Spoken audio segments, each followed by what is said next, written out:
What is happening out there, rotoscouts baseball fans?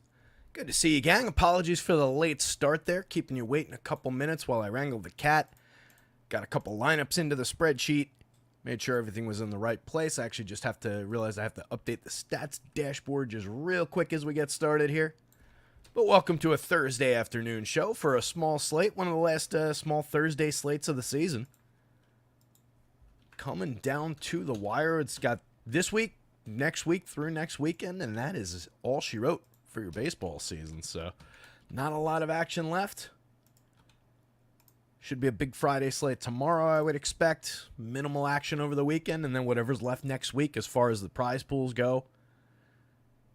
Some interesting races down the stretch. Should be a good October. I was talking about it with my friend Charlie last night. We were watching the Phils and then the Yankees. And just some really, really good matchups potentially for some of these playoff series, and then just throughout the postseason. It should be a really fun, competitive postseason. So I'm looking forward to that. But it'll be sad, as it always is, to see the actual regular baseball season come and go. Went way too fast, especially these last few months. I was saying it the other day. I don't know how the hell it's September 19th already. Bonkers. Hopefully you guys are doing well out there. Board's now fully updated. Cujo's here. Hope you're having a good Thursday too, buddy. Harold Haas is here. Andy. What's going on, Andy? Hope everybody's doing well. Colin Sutherland's there. Colin saying, damn, just going to come up just short of 3,000 strikeouts for the achievements. That's how many you need. You're going to have, probably 2 more starts for some of the top-end pitchers? Some of the guys who can really get out there and get it done. We've got about 10 days worth of season left, so probably 2 starts from some of your super high-end pitchers. So maybe there's a way that you can load up. Not sure. We can chase those strikeouts that last week. Good to hear, Cooch. Cujo's having a good Thursday. So an interesting little slate on both sites. Nothing crazy. Certainly not a pitching slate that comes anywhere near competing with what we had to work with yesterday. Today, Yusei Kikuchi, who's been very, very good since joining the Astros, is up at the top of the board. A couple somewhat reasonable options. Brandon Pfaadt is pretty good, but not a great matchup. Eric Fede against the Pirates, not a big fan of Fede. Same thing with Bayo. It gets thin awfully fast on this slate. There's a couple pitchers we love to attack, like Patrick Corbin, most notably. So this is one that definitely leans into the hitting, I think, a little bit. On our Vegas board, got the Red Sox and the Rays. Sox coming in at just a 3.81 total against Zach Littell. Littell's been effective in spots. He's 2 in a row with no earned runs allowed. 4 earned runs in 4 innings to the Twins' 3 starts back at the beginning of September. But he's had effective starts throughout the year. He's a medium strikeout pitcher, just going up against a pretty good Red Sox lineup. On a short day like today, he'll be one of the better looking options on the mound, but the Red Sox bats are always going to be in play against a medium strength righty. 377 implied total for the Rays on the other side of that one, going up against Brian Bayo. Not my favorite, but it's definitely a pitcher we're going to consider. Given some significant ability when he's going right to keep the ball down, keep the ball in the yard, and then with the additional strikeout upside that Rays lineup provides. It's not quite the position that Tanner Houck was yesterday against that Rays lineup, but I think Bayo could be effective in that spot, so we'll consider him for sure. Phillies against the Mets. Definitely going to consider some Phillies bats against Luis Severino, but he has not been all bad this season. In fact, he's been pretty decent. A little better than I honestly expected him to be. Last time out, he gave up 2 home runs, but only 3 earned on 3 hits total to this same Philly squad. You could see a similar start to that, but you could also see how that would quickly turn into a meltdown on the wrong day. So a little bit of a both-sided situation in that one. And then it's Taijuan Walker making his triumphant return, I guess, to the starting rotation. It's been three outings in a row in all in relief work, bulk relief, 3 innings, 2 innings, and then 3 innings. But stepping back into the rotation now. They'll be taking on a pretty good Mets lineup. They're one of the more highly totaled teams on the board at 4.31. That's the, 4th highest total on this board? A lot of good home run bats in that lineup. They've gone off a couple times already this week. Certainly an offense that we can consider chasing a little bit just on their general upside on any given slate. And in this matchup against Taiwan, I have no real issues with it. He lost that starting rotation on coming off of two starts in a row where he gave up 6 earned. One against KC, one against Houston. 2 competitive playoff teams. So, probably not the best spot for Taiwan on the Diamondbacks and Brewers game. An 8-run total in that one. All these games, that one relatively close. Top one up here with the Rays and the Sox. Closer than you might think between those two teams. Kind of an interesting board Vegas-wise. It's Tobias Myers and Brandon Pfaadt, one of the top 2 pitchers on the entire slate. Definitely worth considering against the Brewers. Really don't love the looks of Tobias Myers. He's just mediocre, and that is a very good Diamondbacks lineup. So I tend to favor that side of that equation, but we'll give him a look. 4.13 implied total kind of leans that way in Vegas as well for the Diamondbacks.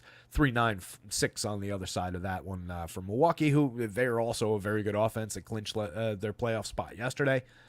Had a big celebration. Jackson Chourio, they had a bunch of non-alcoholic booze, if you saw it, in a stroller for the 20-year-old. But decent spot at least to consider. It's definitely, Brandon Pfaadt can be vulnerable from time to time. Last time out, he gave up 8 earned runs to this same Milwaukee team. So, for example, 4 earned runs in the start before that against Houston, giving up a handful of earned runs in a bunch of starts in a row, quite honestly. At least 1 home run allowed in... Actually, exactly 1 home run allowed in 7 of 8 starts. It's pitching deep in a game. Well, was. Actually, that got short, too. 4 2/3, 4 2/3. It's with run and efficiency problems. Did find some strikeouts. We'll go through the game log, but it's gotten maybe a little bit of late season tiring, a little bit of reversion to the bad version of this pitcher that we saw at the beginning of last year. Saw a blip of early this year. Overall, most of his starts in the show have been pretty good, though. Pirates and the Cards. It's Eric Fede going up against the Pirates. He's got them at a 3.74 implied total. Very, very low faith play in Fede. He's been fine throughout the season, but I think he was defying expectations with his strikeout stuff early on. Came cratering back down. He had 2 decent strikeout games recently at the end of August. But then the last 2 outings, 3 strikeouts, 1 strikeout, a pair of 2 strikeout games in mid-August. Limited pitcher. I would consider, if Fede gets popular at all, some Pirates bats. I think they're an interesting enough lineup. But Fede's definitely going to be on the board on a short slate like this. Luis Ortiz on the other side going up against a gettable Cards lineup we'll at least talk about. A couple of reasonable outings and then a lot of bumpy spots in here since becoming a starter, but we'll give him a fair look. Javier Assad on the mound for the Cubs facing the Nationals, 3.79, 3.80 implied total for Washington. On the other side of that one, the Cubs with one of the most appealing totals on the board. I already mentioned wanting to target Patrick Corbin basically every time he takes the mound. 4.81 implied total for Chicago feeds that a little bit. Corbin has had a couple of decent outings this year, but he also got obliterated 2 starts ago by the Pirates. Gave up 7 earned on 10 hits, 3 home runs allowed. We were stacking the Pirates that day. We're looking for the exact same thing, if not better, out of Chicago today. But the last start was against Miami, just 1 earned run, 3 hits. Miami's pretty bad. Struck out 6. He was okay in that one. Struck out 8 against the same Miami team the start before the meltdown against the Pirates. But had a good one against the Yanks the start before that definitely crushed our expectations of the Yankees brutalizing some weak Corbin lefty pitches. But I think it's all bats in that one as far as the Cubs are concerned. Assad against the Nationals, he's fine for this slate. Medium strikeout, right-handed, could get through 6 innings. Not my ideal pitcher, but I think he's going to be in play here. That said, the Nats bats probably are going to also be in play with James Wood and some of those capable young players. Yusei Kikuchi, one of the top options, if not the very top option, going up against the Angels. They're at the lowest total on the board at 3.19 implied runs. And then on the other side of that one, Houston leading the way on the entire slate at 5.43 implied runs against Jose Suarez, who is not really a consideration on the mound in this one. Just doing that again real quick. So Kikuchi's really expensive, but it's kind of worth it. Just for the way that he stands out and kind of separates from a lot of the talent on this slate, especially with Pfaadt struggling in recent outings and not having a particularly good matchup. Kikuchi's significantly better than Fede and Bayo and all of those guys. Much better matchup than Severino, and Severino's honestly overpriced at $9,809,000. So I find it very easy to justify paying up for Kikuchi today on both sites. As far as pairings on DraftKings, you do have a lot to work with, at least in terms of price. Nobody's all that expensive outside of Sevy and arguably Tobias Myers, but I don't think we would want him anyway. It's easy to pair Kikuchi shares with Fede, with Brian Bayo. It's all realistic. Littell and Ortiz are on that board as well. Assad is easily on that board. So those, I think, kind of come naturally. It's once you start getting away from Kikuchi, what are the best options to put together? I kind of lean Brandon Pfaadt and Bayo more than I lean Fede, except for the matchup of it.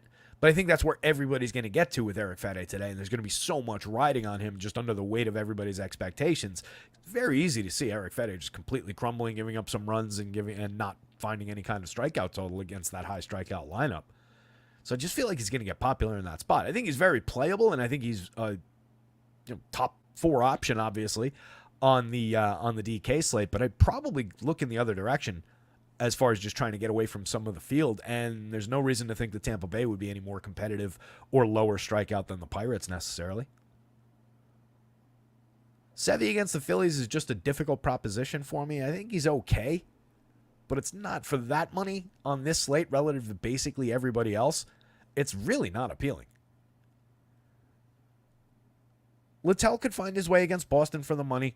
It's not going to be, I don't see a big ceiling game, but on a slate where basically everybody could fail, and even the guys who could succeed probably don't have monster ceiling days, Littell could coast through at those prices. He is talented enough. He's one of the decent pitchers on the slate. Very few good pitchers on this one. Ortiz just benefits a little bit from the matchup. Assad against the Nats, kind of similar thing. There's more strikeouts in that Nationals lineup now. As mentioned, hate Myers against Arizona. Really don't think we're going there all that much against the best run-creating team in baseball. Corbin against the Cubbies is a target for bats, but if you have any faith in Patrick Corbin finding that good form again, then maybe at cheap pricing you roll with a couple of them. But for me, the realistic cut line is probably like up there.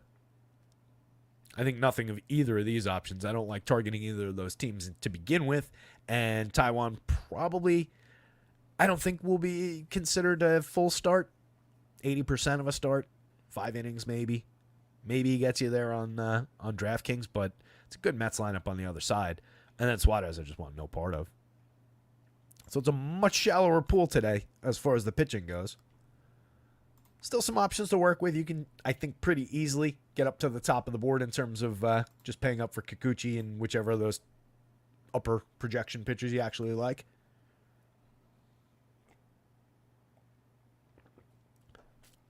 Not a day that's going to be pretty across 150 lineups.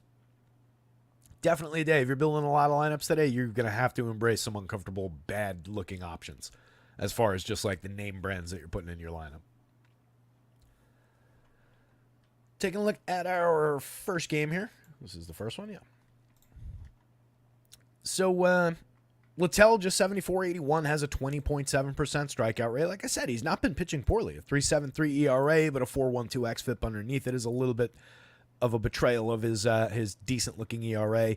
Doesn't have the best stuff as measured by Stuff Plus. Gives up a decent amount of premium contact and power. We're not over the threshold in any of these, but we're pushing the threshold on a lot of those on a significant fly ball trajectory. Makes the 3.43 home run rate pretty believable. That's not tragic, but it's higher than you'd like it to be. You know, puts you in the back end of a rotation if you're giving up that many home runs. He does offset it a little bit by being good at limiting walks. 5.1% walks is just straight up good. 20.7 puts him around the league average as far as strikeouts go. He's going up against the Sox lineup that's got a 25.6% strikeout rate for this projected version. So there's technically plenty of Ks there. It's just a lot of those guys have a lot of juice in their bats on top of those strikeouts. Now, Tyler O'Neill at 33.4% strikeouts, okay, but he's also got a 17.6% barrel, a 48.8% hard hit, 13.1% barrels, and 52.2% hard hits for Rafi Devers, who strikes out 23.8% of the time. High strikeout rate on Willie Abreu, but he crushes the ball, double-digit barrels, 50+% hard hits. Similar for Tristan Casas. All these guys pound the ball. They've got a bunch of really good lefties in that lineup. I struggle to see Zach Littell really dominating this Red Sox team. Like I said, he could coast through to an okay start, find 5 strikeouts, give up 4 runs in this game, not get the quality start, but pitch 6 innings, and maybe they manage to win the game against Brian Bayo. It's all in the cards on a short slate. That's playable. But it's on the lower end of probability that he has anything more than that, and even that is a bit of a stretch. There's a lot of downsides where 45 times out of 100, this team pounds Zach Littell in this spot. So it's at best a both-sided situation. Definitely want some Red Sox bats in with Littell shares in a lot of lineups. We've got the confirmed Red Sox lineup in, which is great.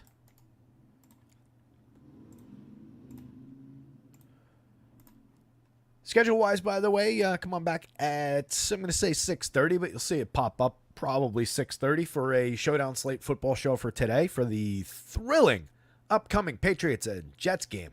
That's going to be a hell of a Thursday night game. I hope you've got your DVR set for what I'm sure will be historic offensive football. What a mess.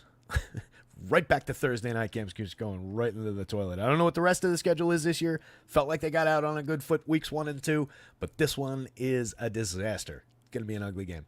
But we'll be talking about it. We'll go through all the different players. We'll look at some lineups. We'll look at our Ace Mind Sim results like always for the Showdown show. So 6:30, come on back. Jarren Duran at the top of the Red Sox lineup looks pretty much like expected. Trevor Story climbing the lineup actually to the 5 spot, and Casas in there 6. Abreu dropping to 8th, but that's fine as far as stacking this team up.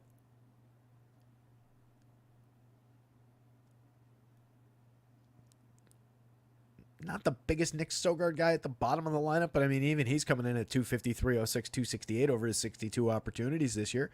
Stolen 3 bags. He's been a little bit of a contributor in his limited minimal role. Very, very cheap in the infield. Just stick him at second base if you're stacking this team. But basically everybody else above him, all 8 other guys, are much higher priority. And as far as the 6-game slate goes, it's a fairly high priority stack, even when they're not pulling a 4+ total. Against a gettable pitcher like Zach Littell, yeah, it's a pitcher's park, but this is a really good Sox lineup. So if they're going to be a little bit underappreciated on the slate, I'd be happy to take extra shares on, honestly. Let's see what their ownership looks like.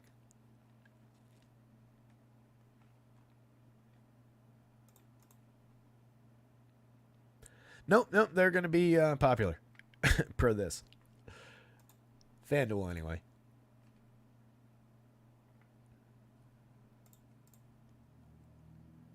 Less popular on DraftKings. Downright gettable on DraftKings.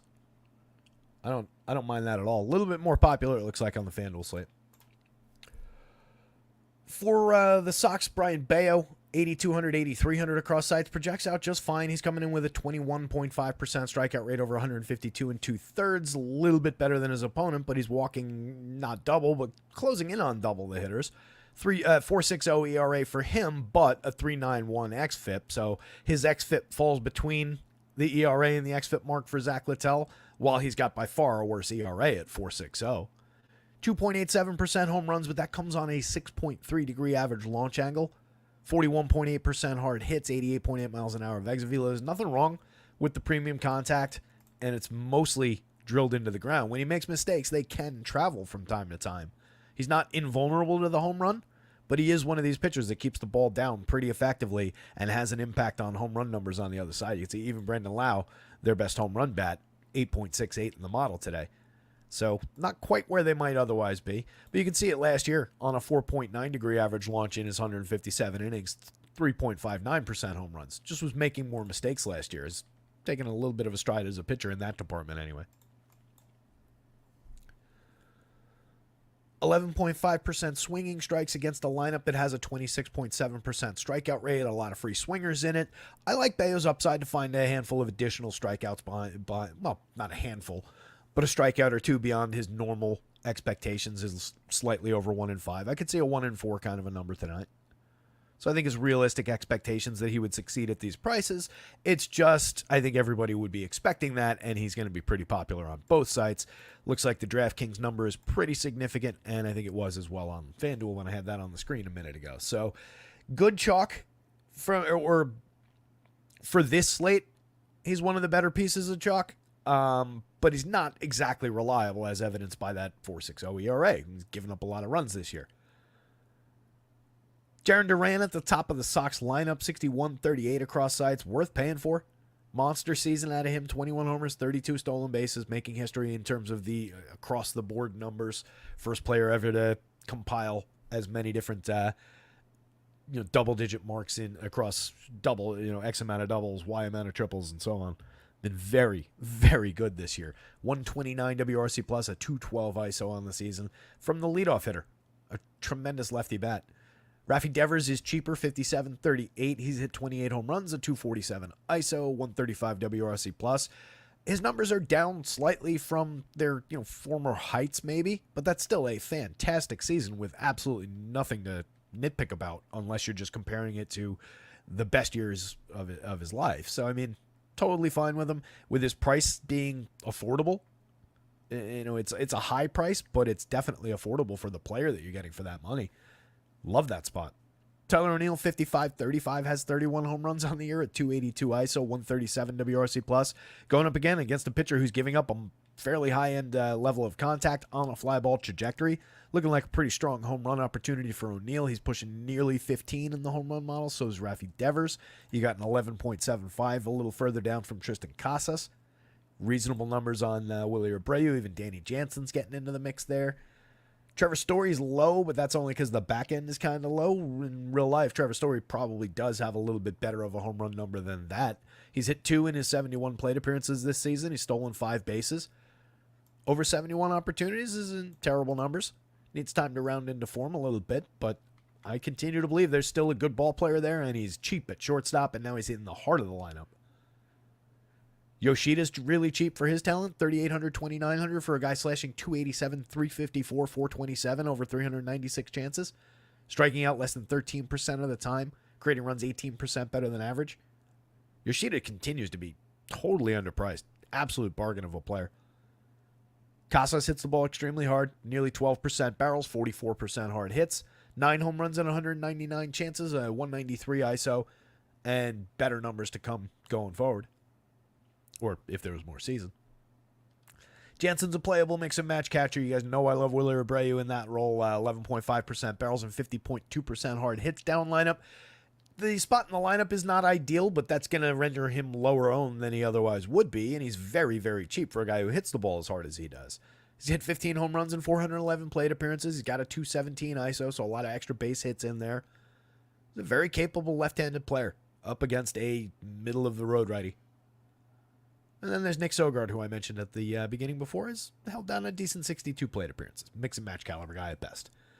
Dylan Carlson for 26-24 is Sub Mendoza over 248 plate appearances. Pretty limited there. 278 on base, just 3 home runs and 2 steals. Not really much of a talent this season. Switch hitter leading off at a very cheap price against the gettable Bayo, but is, again, a pitcher who's going to force these guys to hit the ball into the ground a lot, and he's one of their higher strikeout guys at 27.4%. So not a ton of appeal outside of just some raw skills for a cheap price from Dylan Carlson. Brendan Lau is interesting at 47-32, even with Bayo's ability to check power a little bit. Lau could definitely get him for a home run here. 19 homers on the season and 388 opportunities. First and second base eligible on DraftKings, just second base on FanDuel. 235 ISO leads the team by far. A 126 WRC plus also leads the team. Basically everybody else on this squad has kind of struggled their way through the year. Yandy Diaz doesn't have bad numbers overall, but those are down significantly from him from the past 2 seasons. He's also gotten a lot cheaper, so he's very playable, just striking out 15.5% of the time. He's got a 49.1% hard hit rate, which is still outstanding. 282, 339, 417. He's created runs 20% better than average. That is a good player. It's just he was much better the last couple seasons, but he's probably priority number 2 in this lineup. Jonathan Aranda is cheap, 27-23 across sites, multi-position on both sites. 3 home runs, a 158 ISO at league average, over 106 plate appearances for run creation. He's hit the ball extremely hard with 16.4% barrels, 49.3% hard hits from the left side. I do think he's playable if you're going to this lineup, but he's not really calling my name to come play this lineup. Josh Lowe is interesting, 42-28 just for the skill set. 10 homers and 24 steals this year. Disappointing season overall, but he does have a 101 WRC plus as one of the positive run creators in this lineup. Jose Caballero has 43 stolen bases, but otherwise pretty empty stat line, 85 WRC plus. Rortvet is just a mid-grade catcher talent, really a backup catcher talent, just playing every day lately. Taylor Walls, Jose Siri down lineup. Nothing overly special from those two players. You do get good counting stat contributions from Jose Siri, but he's really inconsistent. 192, 262, 379. He's creating runs 16% worse than average despite hitting 18 home runs, stealing 14 bases, having a 187 ISO, and being somewhat interesting out there. 15% barrels, 41.5% hard hits on the season. He's always been good for the counting stats, the odd contributions here and there where he is just a monster, home run and stolen base and multiple runs scored or 2 home run kind of a day. But there are so many zeros in between those from Jose Siri that it's difficult, especially when he hits 9th in the lineup. This goes Bayo. I really don't want to put Zach Littell next. I think it's Bayo Red Sox. I really do. Even at 3.81. I think it's Bayo, then the Red Sox bats, then Zach Littell, and then just mix and match your way to Rays. Littell's definitely on the board though. Don't get me wrong. He is very playable, especially on DraftKings where you need 2. But you can take some shots even on FanDuel at 81.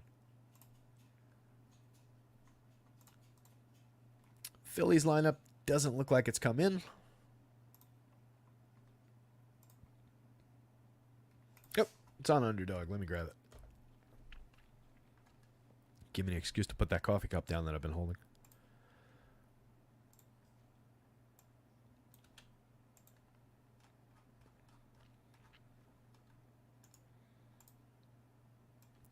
Phil's got Schwab's, Turner, Harper, Bohm.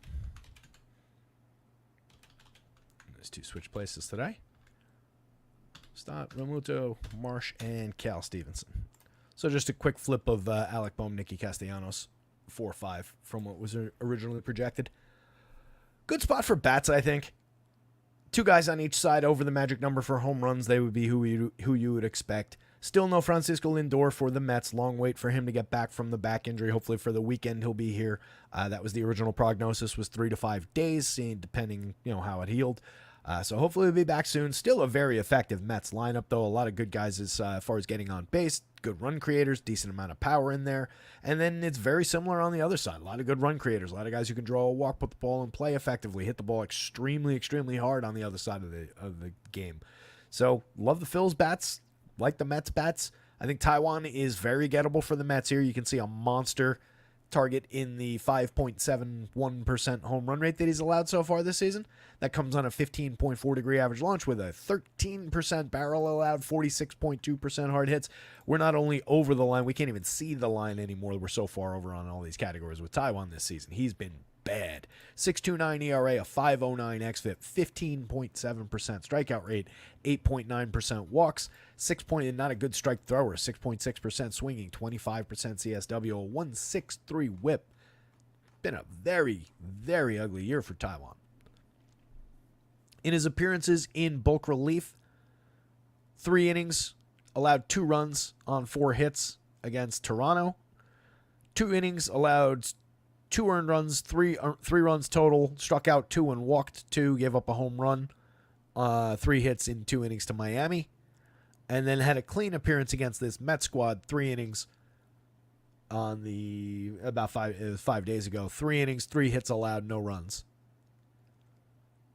2 6-run appearances prior to that in a starting role on August 23rd, August 28th. 6 innings on the 28th against Houston, gave up 6 earned runs. 3 innings on the 23rd against the Royals, gave up 6 earned runs. 2 home runs allowed in that game, a home run allowed in the Astros game. Has given up a home run in every appearance except for 3 out of his 14 starts and 3 relief appearances this year. So 14 out of 17 appearances, he's allowed at least 1 home run. 1, 2, 3, 4, 5 multi-home run games in 17 appearances, 14 starts. One of those was a 3 home run game. Very limited strikeout output, really no appeal at all. Just kind of feeds the idea that even some of these guys that might not be showing it completely in the numbers, because it's not totally reflected in Taiwan, there is some career track record still in there for Taiwan. So even more believable home run and power upside for the Mets against the numbers that he's put up this year. For Sevy, 9,000, 9,800. I just feel like he's a little bit mispriced for a guy with a 20.8% strikeout rate, a guy with a 4.18 xFIP, limited swinging strikes, very bad CSW number. He's been good at limiting barrels. He's a medium trajectory pitcher, so it's not really going to develop into a home run problem when he makes mistakes all that often. 35% hard hits. He's been good at inducing weak and medium contact and generating low exit velocity. Stuff Plus still likes his arsenal. He just hasn't really been effective for strikeouts. He's been giving us innings. He's been giving us decent starts. You can see 172 innings in 29 starts. That's very good depth, especially for a pitcher who's been as injury prone as him. Might be the longest, deepest season of his career.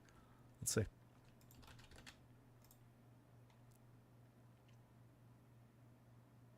Now, he did get into the 190s 2 years back with the Yanks.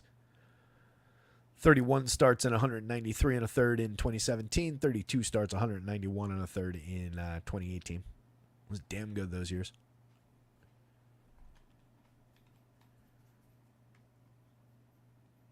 29.4% strikeouts, 28.2% strikeouts, 2017, 2018, 6.5% and 5.9% walks. Had a 304 and a 310 xFIP in those 2 seasons. It was absolutely tremendous both of those years. That's the pitcher this guy once was. Right? He wasn't a guy with a 20.8% strikeout rate. A lot of these other numbers kind of align with that old version of him. But after multiple injuries and some missed seasons in there, this is who he is now. He's an effective enough pitcher. I just don't think he's a $9,800 pitcher against the Phillies of all teams. Phillies, in addition to just crushing the ball most of the time, getting on base at very elite levels, they're fairly low strikeout up and down the lineup. Schwarber's high strikeout, but he also draws a 15.6% walk rate and is on base constantly. So it's a really challenging opponent to pay off those prices. 9,000 on DraftKings, same exact thing. Sevy gave us 6 last time out. That was against this Phillies team. He gave up 3 earned runs. He gave up 2 home runs, struck out 5 and walked 1. Is that the start you want to buy? He didn't get the win. He did get a quality start. Doesn't look like the start I want. 6 2/3 is the game before that against the Reds. Gave up just 1 earned run on 5, struck out 8. That's a great start. Still didn't get the win, but that's not his fault. Solid quality start there with a good strikeout total. Got the win, got the quality start against the Red Sox. The outing before that went 7. Just 1 earned run on 6 hits, struck out 5. But a 4-run game over 4 2/3 against Arizona, who again and again and again just is the team that ends up being the one that actually scores against these pitchers. He struck out 9 in that one. Pretty solid strikeout total, especially with the strikeout numbers, kind of down throughout most of the season. That's at least encouraging, but he gave up 4 earned runs, 8 hits. He gave up 2 home runs in that game. It does seem like strikeouts come with home runs and earned runs for him this year, for whatever reason. Most of his decent strikeout games, he's allowed at least a home run and a couple earned runs. Not all, but most. Just limited by the price. Even if he was, in the 8s, even mid 8s, I'd prefer low, but mid 8s, high 8s on FanDuel. Yeah, I don't think I could argue for like 91 even. But give me like 88, and maybe we could have a conversation. Maybe we can get there. I think he's just capped by price. Definitely interested in bats. Schwarber is always interesting. Harper's always interesting. So is Trey Turner. They're expensive, but as we explored yesterday, if you add the other 2 guys from down here, they're really not expensive. That just balances everybody's salary right around where it ought to be. So no issues with building a 5-man from the Phillies on DraftKings against Sevy. On FanDuel, 4-man, it's not quite as effective in terms of averaging it down. For one, these role players, these other guys are higher priced on FanDuel than they are on DraftKings relative to the cap and relative to the stars. And you only get 4, and 3 of them are the high price guys, so you only get 1 spot to average down with. Doesn't quite work the same way, but it is still doable. They are still stackable. That 4-man off the top is tremendous. It costs $36.50 a piece. Any direction you take this Phillies lineup, though, down through the bottom here, there's effective opportunities there. There's a very good catcher for a cheap price where you need to play catchers. Not a bad lineup for DFS at all, top to bottom. Schwarber's got monster contact numbers. I mentioned the walk rate. I mentioned the on-base, 372 on base from a guy with 35 home runs on the board, a 235 ISO, 138 WRC+. It's absolutely fantastic in the outfield. Turner is a star at shortstop. slashing 299, 343, 465, creating runs 25% better than average, striking out just 18.4% of the time. A lot of well-struck balls in play out of Trey Turner. Harper's got a $5,700, $3,800 salary tonight, 29 home runs on the season, a 245 ISO. Bryce Harper remains a star with a fantastic bat, slashing 288, 374, 533 on the season. His created runs 48% better than average. Alec Boehm hits everything very hard, doesn't strike out, draws an okay number of walks, but slightly below average.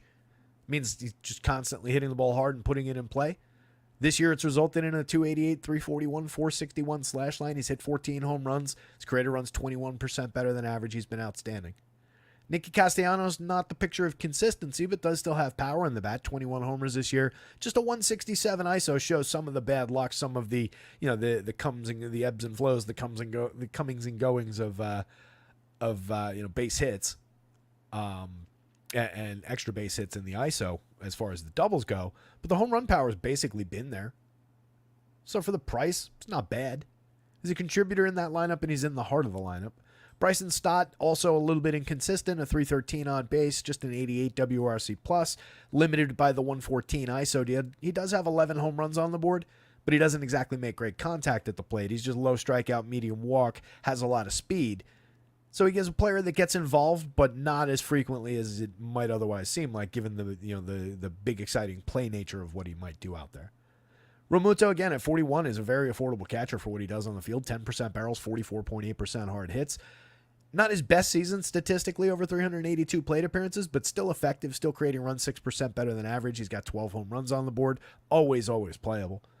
Marsh draws a fair walk rate, strikes out a lot, but hits the ball very hard as well. 9.4% barrels, 47.5% hard hits this year. 16 home runs and 17 stolen bases off of the 330 on base, 111 WRC plus. Brandon Marsh is affordable at $3,800, $2,900, downright cheap on DraftKings, and very easy to get to as a last man in on either side. Cal Stevenson has hit the ball decently, 11.8% barrels, lacking some hard hits. Hasn't struck out much in his 24 plate appearances yet. Has drawn a couple walks, scored a couple runs, driven a couple in. Limited option down the lineup. What's Cal Stevenson's deal? I know we've looked him up, but forgetting some of these guy-to-guys. That's right. This is the 5'9", 175 guy. He's a non-prospect. He's 27. He had stolen 29 bases. Only minor power, 8 home runs in 397 AAA plate appearances this year. But if he gets on, he did have a 421 on base in the minors against a 16.6% strikeout and 17.1% walk.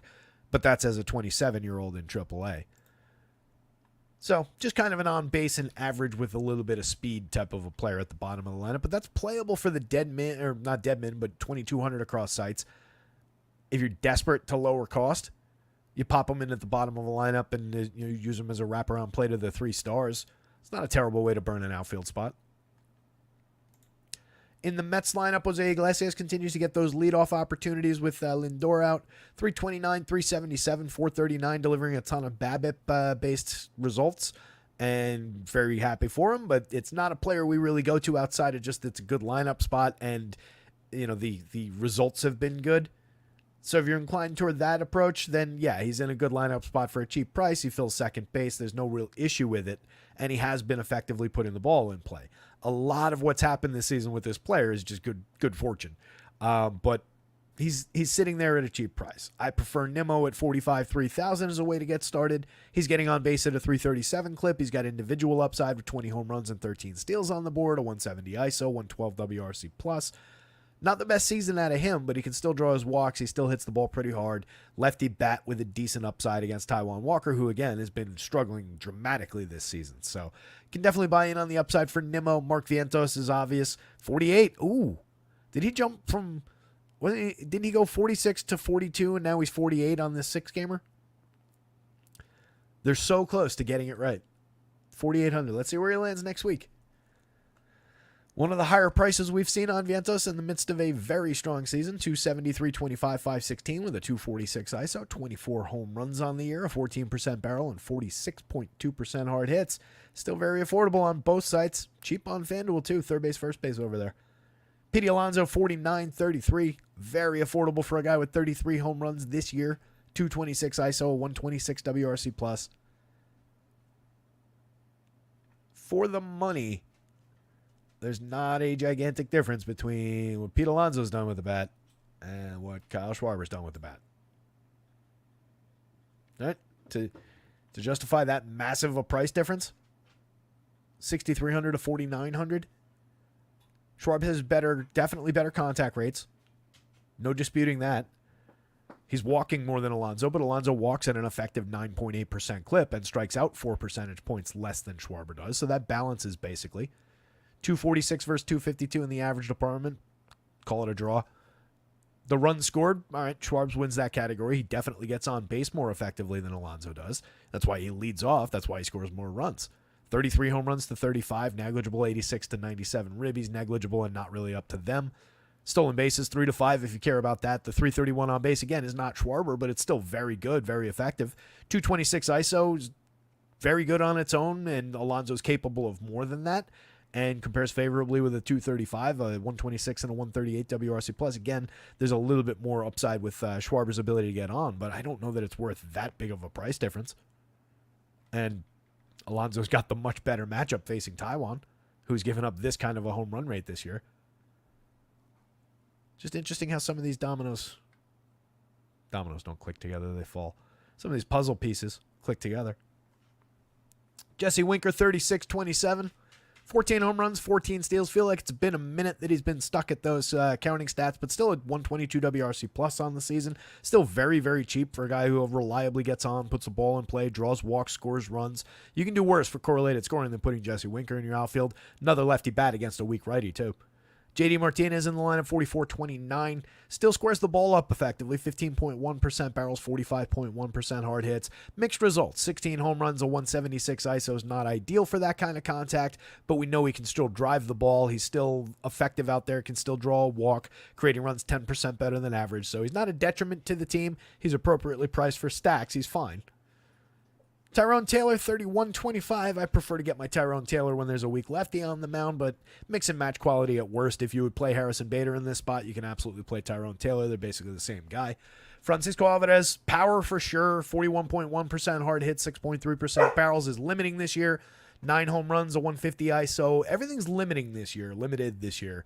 But it's a kid coming off of an injury and only a half a season's worth of plate appearances. And even a year in, he is still very young for a catcher at the major league level. He got here really early. So we take the good with the bad with Francisco Alvarez. There's any given slate upside for sure. And then Luis Angel Acuna is over 15 plate appearances now with 2 home runs, 467, 933 with a 467 ISO, a 292 WRC plus, 15.4% barrels and 69.2% hard hits. He struck out only 13% of the time. He's obviously, 2 or 3 times better than his older brother, Ronnie. Being a little facetious there, but the kid's obviously got some talent. He's only 21 at shortstop on FanDuel today, 33 on DraftKings. Continues to be here for a reason. He's getting a cup of coffee as one of their top overall prospects to see what he can do, and honestly, he's earning himself maybe a better look. It's only 15 plate appearances. It's not crazy, but the fact that he's put good bat on ball so far is showing the team something. He's going to earn a look in spring training next year. He's going to earn a look to maybe at least get newspaper writer buzz about, can he break camp with the big club this year? Probably won't, but you never know.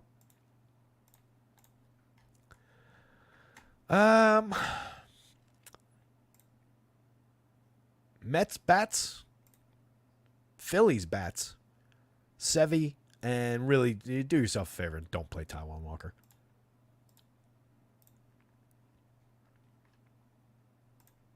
Lineups in this one. Diamondbacks is in, Brewers is not.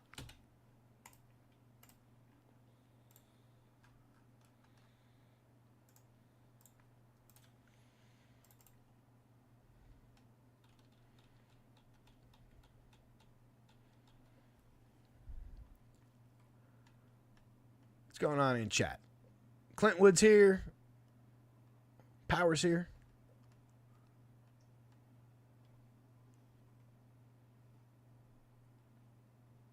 Colin needs 240 strikeouts by the end of next week. That sounds like a big ask, Kyle.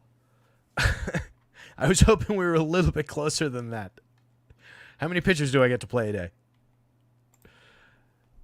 Any suggestions for today? Well, the whole show's about suggestions, Mama. What are you asking me? So we've got the Diamondbacks up. Let me see if Underdog has the Brewers yet.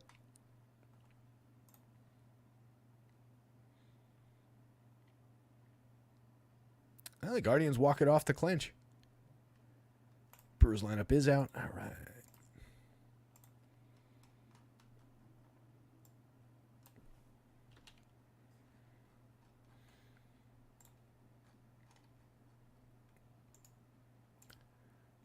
And it's Trang, Churio, Contreras, Mitchell, Perkins in for Damas. Bowers, Ortiz here.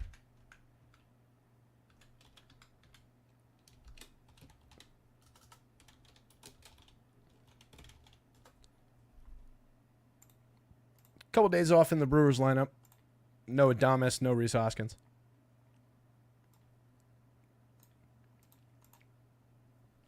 That feeds the upside a little bit for Brandon Pfaadt.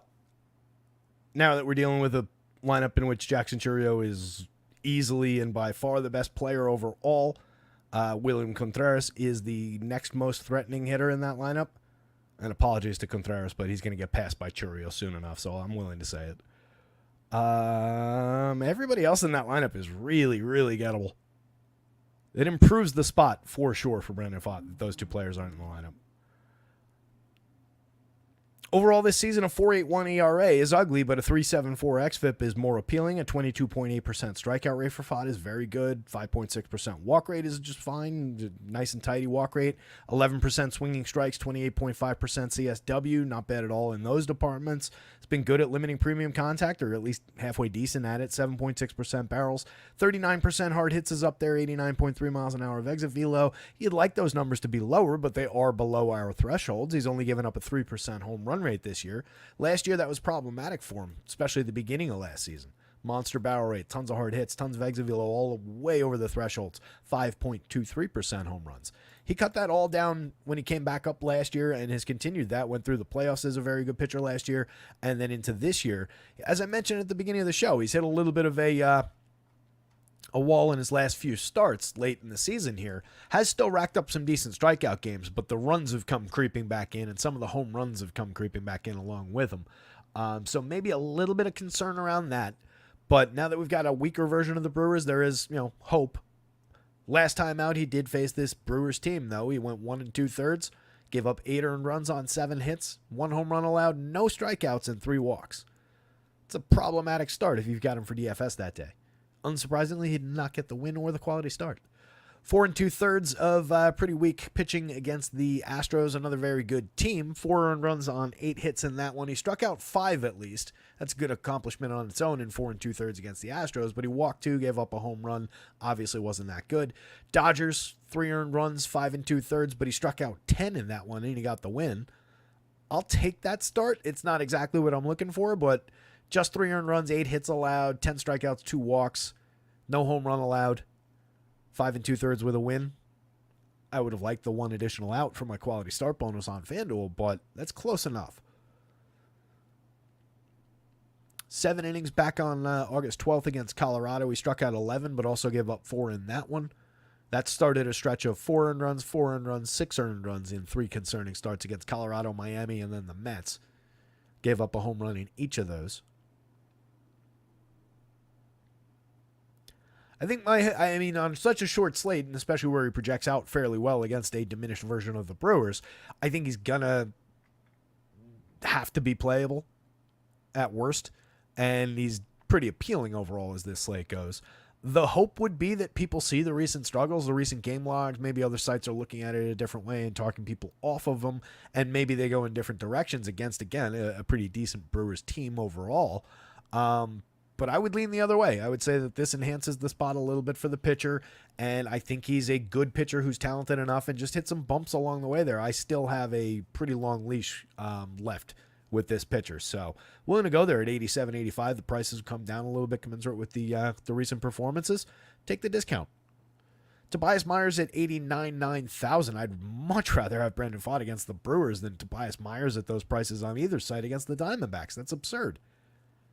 Myers has a 3.07 ERA and a 3.99 xFIP. Fine. Those are better results. He's not the better of these two pitchers.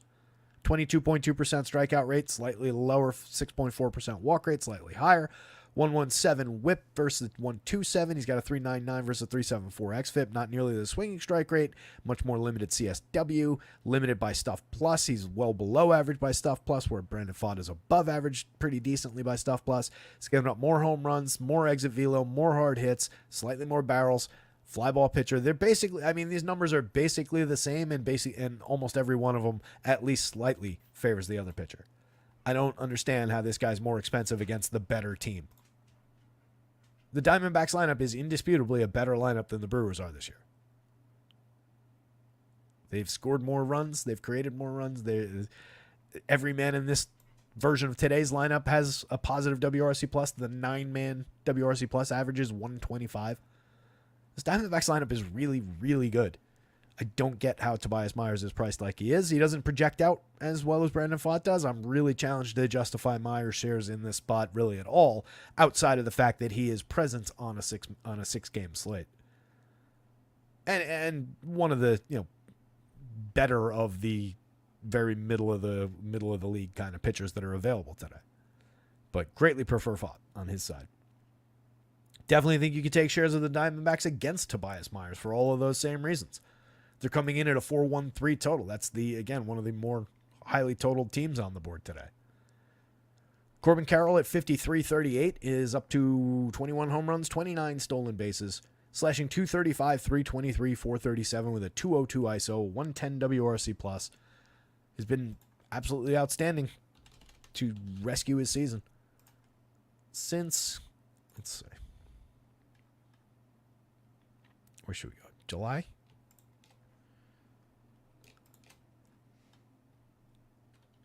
Since July 2nd, Corbin Carroll is slashing 261, 346, 586 with a 325 ISO, 150 WRC plus, 19 home runs, 15 stolen bases. That's a tremendous 2.5 months.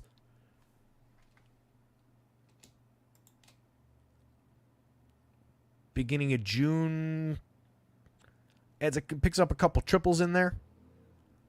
The numbers basically hold, but it's not all that much more impressive than the ones I just read, so I'm just going to leave it alone. But it's been easily since middle of June that Corbin Carroll's just basically been 100% back to superstar caliber output. So at this point in the season, now on DraftKings, he's honestly a little bit cheap at 5,300. 3,800 is more correct on FanDuel. Ketel Marte, 58.39, 32 homers on the season, a 257 ISO, 146 WRC plus, easily the best way to fill second base on this slate. Jock Peterson at 46.31 has 22 long balls on the year, 243 ISO, and one of the best seasons of his career. 4,600, 3,100, highly, highly affordable against a righty who gives up a moderate amount of premium contact and power. Love the spot for Jock Peterson, 10.5 in the home run model today, wedged in between Ketel Marte at 13.7 and Christian Walker at 11.2. Walker comes in at 51.36. He's got 26 homers, a 228 ISO, 126 WRC plus. Tremendous option who draws a bunch of walks. All those guys at the top of the lineup walk quite a bit. Myers doesn't have a walk problem, but he might after today. Pavin Smith, 3,000, 2,800. Hit the ball pretty hard in the show this year. Decent numbers throughout the show. Decent numbers in the minor leagues as far as putting bat on ball. Moderate power output. He hit 7 home runs in a hurry in 131 plate appearances. In 131 plate appearances so far this season. A couple of them just came in recent games. 279 ISO, 159 WRC plus. But he's a player who's always been a decent low strikeout, fairly high walk rate option, capable of putting good bat on ball. So I think I'm interested at 3,000, 2,800 in the heart of the lineup as a lefty bat against a bad righty.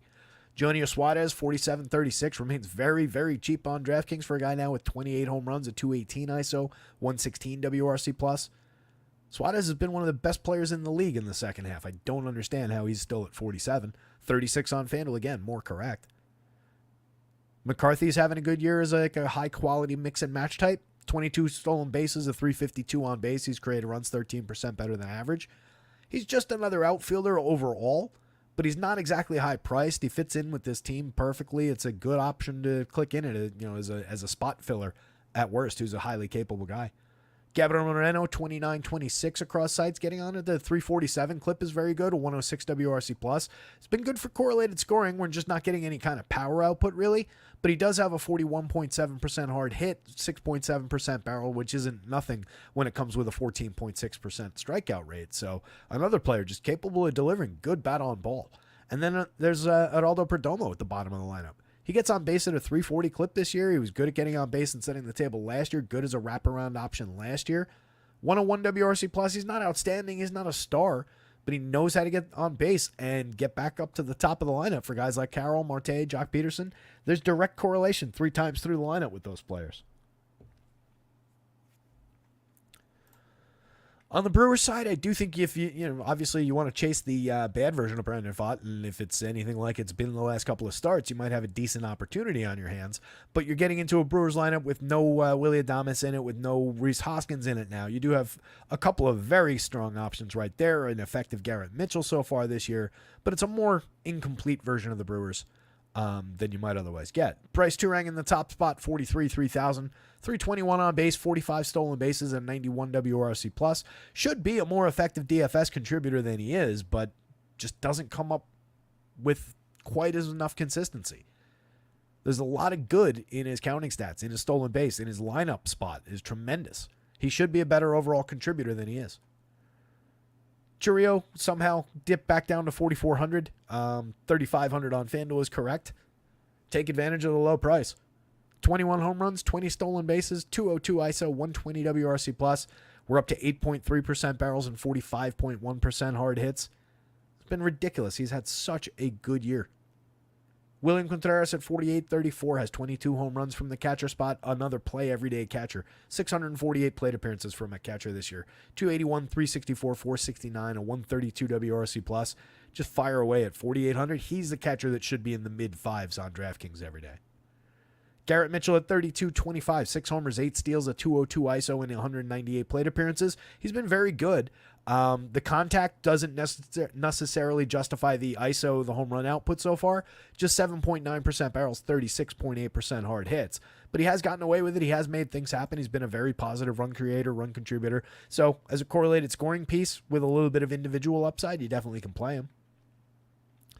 Blake Perkins is kind of the same thing. 22 stolen bases, 6 home runs. He hasn't been a positive run creator, but he's got decent counting stats in any given slate sense for DFS purposes. Getting a shot in the 5 spot, switch hitter, fair price in the outfield. You can plug and play him, but he's really just another outfielder. It's just gaining a little bit of opportunity in the lineup in today's form of the lineup. Blake Perkins, 31-24, 11 homers, 12 steals, entirely skippable. Sub Mendoza, 302 on base. Joey Ortiz, probably the best guy out of the bottom 5 in this lineup today, 106 WRC+. An okay slash line in terms of the on base, but the slug, the average are actually kind of weak. 157 ISO is not impressive, but he's hit 10 home runs, stolen 9 bases, and been a positive correlated scorer. So you can play some Joey Ortiz, better on FanDuel with 3 positions for 25 than he is as just a third baseman for $3,000 on DraftKings. Sal Frelick's just here for contact and some speed. Andrew Monasterio just a lineup filler today. Diamondbacks bats, then their pitcher, and then Brewers bats, and then Tobias Myers. Yeah, I think that's right. Greatly prefer the Diamondbacks. I think they're going to get to Tobias Myers today.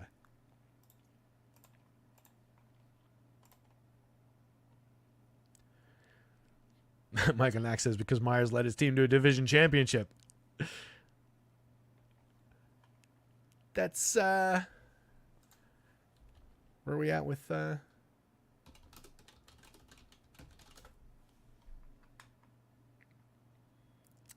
6 games back. Yeah, they're not catching the Dodgers. Pod's only 3.5 back. But it'll lead them to a wild card.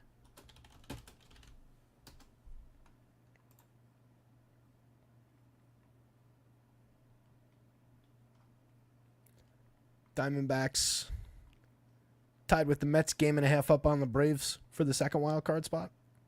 Padres in that second wild card spot, in the first wild card spot, 2.5 up on the Diamondbacks and the Mets. Some potentially big games coming down. You got what do we got? Tigers and the Twins are chasing a spot. Got the Diamondbacks and Mets clinging to a spot over the Braves. Everybody else has kind of dropped back. Cubbies and the Cards 7 back from that. But a decent race there. Decent race on both sides.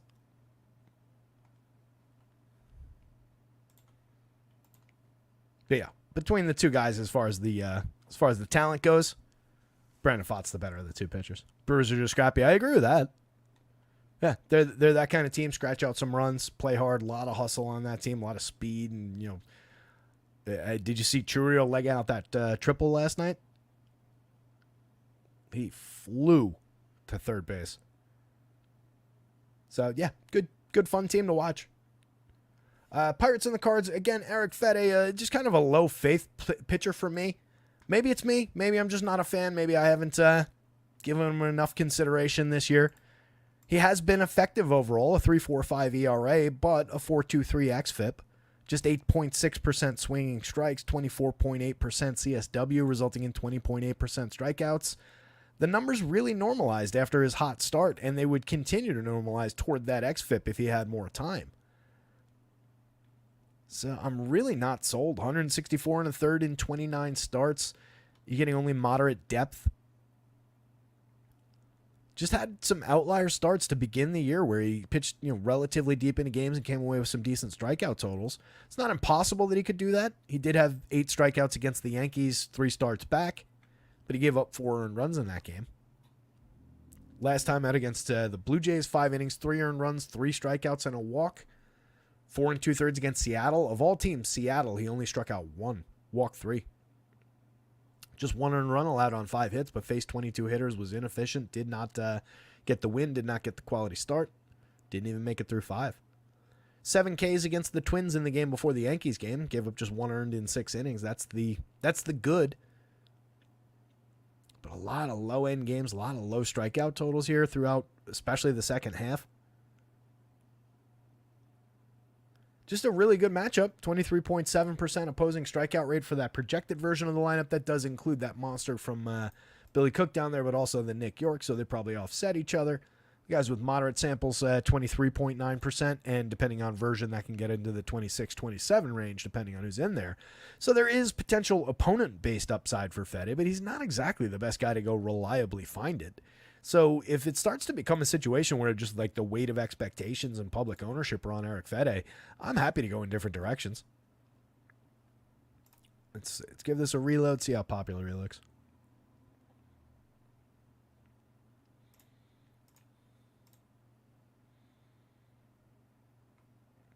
That is the wrong team. Click the St. Louis side by accident. Or I mean the Pittsburgh side by accident.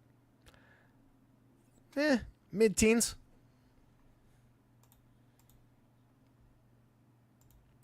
It's actually surprisingly low. I would have thought 20 plus for sure. Who's getting it?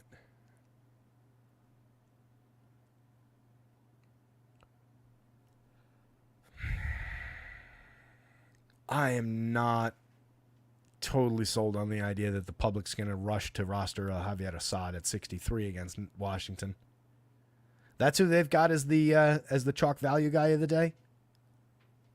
I feel like it might be Fede.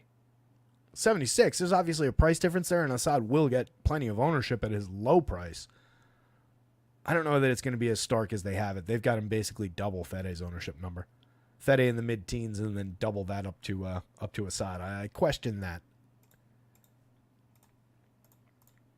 So I guess without too much restriction of popularity, maybe consider it a little bit more. There are plenty of strikeouts for him. With everybody basically on this slate being in it as a mid-range at best pitcher, and everybody with warts throughout their history, including Yusei Kikuchi, by the way, no issues with Fede here. You can get there. I don't love the pitcher, but this is a gettable lineup. I would hedge, though, because you're seeing decent power for 4 of these hitters through the middle of the Pirates lineup. And you've got some interesting names down lineup with the kids coming up with Nick York and Billy Cook here. Very cheap options that can put the ball in play, maybe. York fits in at second base for the dead men on FanDuel, 24 on DraftKings. You've got the more obvious names that we know, and we've got the confirmed version of the lineup, so let me actually put that in because it's a little bit different. York's in it. Cook, I don't think is.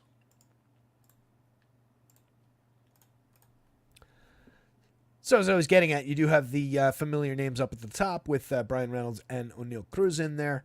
IKF also is moderately playable if you're stacking this team up, but it does look like we lost Andrew McCutchen and somebody else that was looking pretty decent in the middle of the lineup. They're replaced with Rowdy Tellez, who I don't love in the cleanup spot, but any given slate, Rowdy could find his old form for a little bit of lefty pop, going up against a version of Eric Fede that has a 2.95% home run rate on pretty decent contact numbers this year.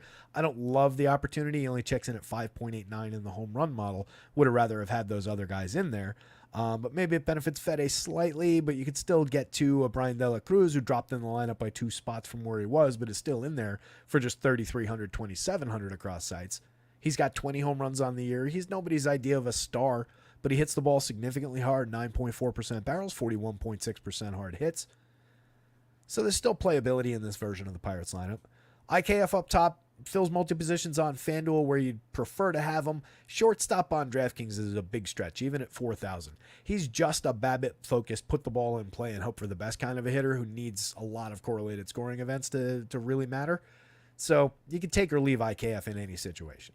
Brian Reynolds at 51.32 has hit 22 home runs and stolen 10 bases. He's one of their top priority, if not their top priority player. O'Neill Cruz has several of the hardest hit balls in baseball this year and is super, super interesting on any given slate. And I keep saying it. Dude's going to hit 30 or more home runs next year. Mark it down. 15.9% barrels, 55.3% hard hits, 19 homers, 22 steals, a 191 ISO, 112 WRC+. Room to grow. Not going to have to worry about playing shortstop anymore. Love the back going into next season. Like him a lot today at 48.33 against this pitcher. Rowdy, I talked about a little bit. Nick Gonzalez, 35.27. Another guy who just kind of puts the ball in play and hopes for the best. 4.15 in the home run model on 7.6% barrels, 35% hard hits. He's okay. He mixes and matches his way through the same positions IKF does. He's a second baseman on DraftKings. You can play Nick Gonzalez, but don't hope for a huge score. York down lineup again, averaging on base seems to be the skill set. Fits in for a cheaper price at second base than Nick Gonzalez does. I think they're at worst equally playable. Just Monty Grandal at the absolute best as a mix and match lotto ticket of a catcher at for some home run. 7 in 228 plate appearances on a 9.3% barrel. It's not nothing, but it's getting down there. And then Jared Triol has just kind of had a bad season, 25% worse than average creating runs over 415 opportunities. The Cardinals are continually frustrating. I can't believe I went back to them for a lineup in the last 2 weeks of the season. It's such a me thing to do. Starting in the season with the stupid-ass Cardinals and all throughout the middle of the year know that they're not actually that good. Get excited about them at the beginning of the year thinking they might be good. Get back on the train at the end of the year when they're cheap and they looked good the other day and totally let me down. Did get the solo shot out of Jordan Walker. This is 2 days ago when I stacked them up.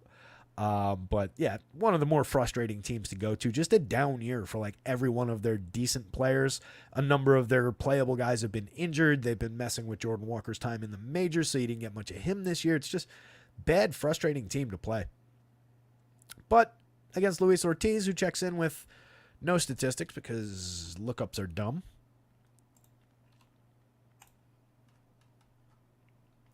Ortiz checks in with 122 and 2/3 innings this year. He's got a 3.45 ERA against a 4.76 xFIP, so there's a big, big difference there.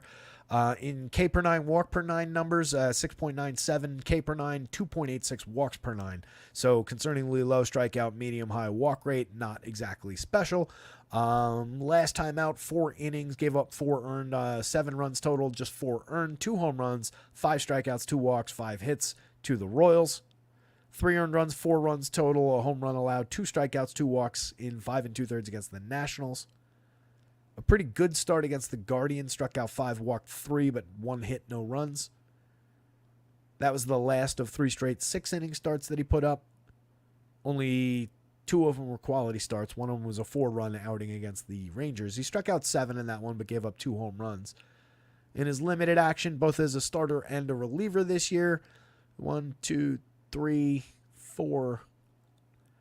games, 4 multi-home run games. 5 multi-home run games. In 13 starts, and then another roughly dozen plus appearances in relief. Call it like 15. He's given up a fair amount of power. I hate saying it, but I do think the Cards are in play against this pitcher, much to my chagrin. 4.35 implied total puts him on the board. It's one of the higher marks available on this slate in terms of implied runs in Vegas. We all know the problems with this team. Mason Wynn is a better real-life player than he is a DFS player. 271, 318, 411, a 104 WRC plus, 14 homers, 11 steals. Just very middle of the road across the board. He's fine, and he's a good real-life shortstop, but for our purposes, he's underwhelming. Alec Burleson, similar kind of thing. 271, 315, 430, 21 homers, 9 steals. He's just okay. 159 ISO, very limited. Low strikeout, low walk, puts a lot of balls in play and hits them decently. Not a bad real life player. Not an ideal DFS option. It's good that these guys are as cheap as they are. Nobody on the DK slate is even 4,000 on this team, I'm noticing. So that's extremely, extremely cheap, which does feed the upside. They're more expensive on FanDuel, but still within reach. That is uniquely cheap on DraftKings to have everybody in the lineup be under 4,000 against kind of a nothing pitcher. That adds to the appeal for sure for the Cardinals.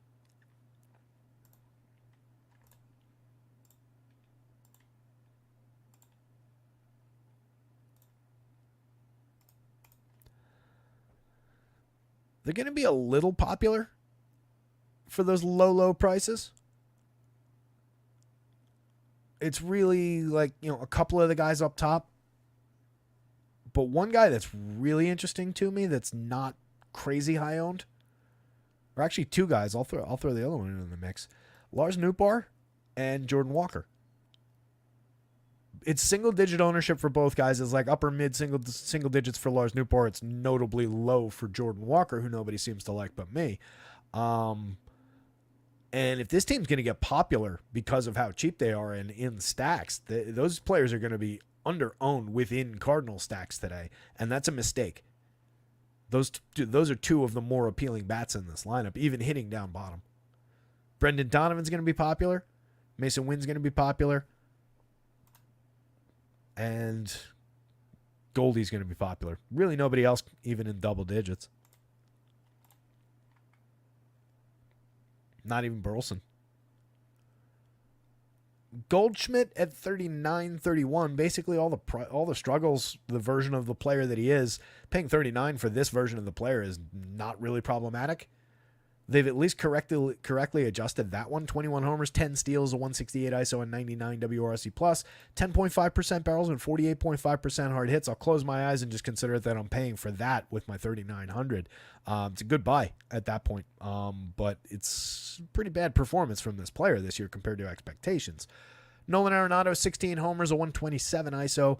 He and Goldschmidt keep flipping between which guy is slightly above, which guy is slightly below average for run creation. Be nice to see them both go on a run over the last 10 days here and get into positive for both of them, but we'll see. Arenado's been bad this year. The contact is the most concerning thing, just 3.4% barrels, 29.9% hard hits. Still low strikeout, medium walk, but no a shadow of the player he used to be. Donovan, multi-position eligible, cheap across both sites, 271, 338, 408 on the season, a 111 WRC+, always playable, not overly high-end, medium contact kind of a guy, 5.5% barrels, 36.9% hard hits. Nothing overly special, can get on base, can be a good correlated scoring piece from time to time. If you're stacking this team up, he's one of the more highly owned guys. To me, that makes him more skippable than if he was just moderately owned like everybody else. But on talent, on lineup position, he is a guy that you would want in the majority or approaching the majority of your Cardinal stacks. But he's not mandatory. If you're building one, I don't think he's mandatory even. In fact, if you're building one, he'd be probably the player I would skip. I probably would want these 2 for sure, because I think they're under-owned. And if I'm skipping Donovan, I would probably just lean into taking the infield because I've already got 2 outfielders there. So just give me first, third, and a shortstop. Or you could just 3-man it, honestly. And like first in the 2 outfield spots. Or if you prefer Arenado for reasons, third and the 2 outfielders. Perfectly fine to go there. Everybody's cheap. But these 2 guys are the most interesting ones. Nootbaar, as I mentioned the other day, 9.9% barrels and 50.4% hard hits. Those are both noteworthy numbers. Over 372 plate appearances, it's resulted in just 10 home runs and a 155 ISO. I guarantee if you gave him that exact same contact over 372 more plate appearances, just mirror the opportunity and the contact and just move it to a neutral park, guaranteed Lars Nootbaar would have more home runs, better output overall this year. No doubt in my mind. Guy's got good skill set. Multi-category contributor. He's just missed a lot of time. Last year, 14 home runs, 11 stolen bases, and 503 plate appearances, a 118 WRC plus with a medium ISO. Year before, 14 home runs and 347 opportunities, had a 221 ISO that year. Guy can hit. No doubt about it, and he's cheap. 3,500, 2,800 with lowered ownership compared to everybody else on this team. And he's a good lefty bat to throw at a mediocre right-handed pitcher. Then Jordan Walker, 11.6% barrels and 40.7% hard hits over his 138 plate appearances. I get he's sub-Mendoza. He's at 192. He's at 254 in the on-base department. Just a 360 slugging percentage. Just a 168 ISO in the limited opportunities. Just a 70 WRC plus. Been 30% worse than average for creating runs. Why do I think he's good? Why do I want to play him? Because last year in his rookie year in the show, he slashed 276, 342, 445. He created a run 16% better than average. Hit 16 home runs in 465 plate appearances. Stole 7 bases, had a very strong rookie season that gets completely underrated and forgotten about, and that's why people aren't playing this player. Got completely messed with by the team this year, sent back down to AAA. I've been ranting about it for multiple shows now. He's rewarded me for ranting about him recently, so I'm doing it one more time. I think you go back to the well with Jordan Walker. He's just cheap, and he is a talented player who I think we see upside from as long as he continues to have a full-time job.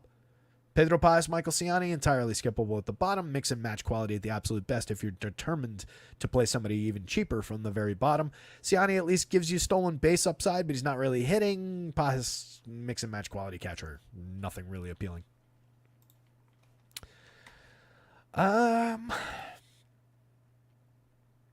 Cards, bats, Eric Fede, Pirates, bats.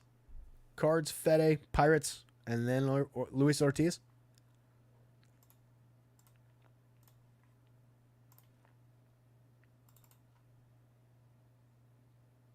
Power saying the Cubs are looking overowned, which is crazy because it's not that bad comparatively on this slate. I know the Cubs shove, but I'm less than 15%. I just love the Cubs matchup, which we're going to talk about right now. Patrick Corbin, I just make a habit out of targeting Patrick Corbin whenever he's pitching, and it's worked out to be pretty profitable over the last few years. So I think I just go there, and it's one of those situations where I'll just eat the ownership if it's a day where the opposing team gets chalky. My preference is when he's pitching against kind of a mediocre team that people don't like going to. But I'll probably go Cards here. Travis Wyndham got tripled up by the Cards last night. There you go. Very cheap stack versus a crap pitcher. Haven't had enough time to look at the slate today, though. Busy. Good stuff, Trav. Good to hear. Yeah, I wasn't on him yesterday. I was on him the day before.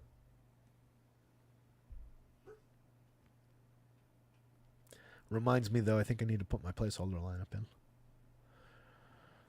I should probably put placeholders in for the football tournament as well. Those usually don't fill till right before. Just pop some guys in here real quick. What are we thinking for football tonight? I haven't really dove into actually clicking lineups together. I put the whole dashboard together earlier. I got the projections up on the site and everything for the miserable Pats-Jets game tonight. But what do you guys like? Breece Hall? It's going to be super, super popular. It's a difficult slate to differentiate on. It's going to be, it feels like it's just like Breece and Ramondre Day. Maybe we get different with Jets receiving core somehow, but really don't like it.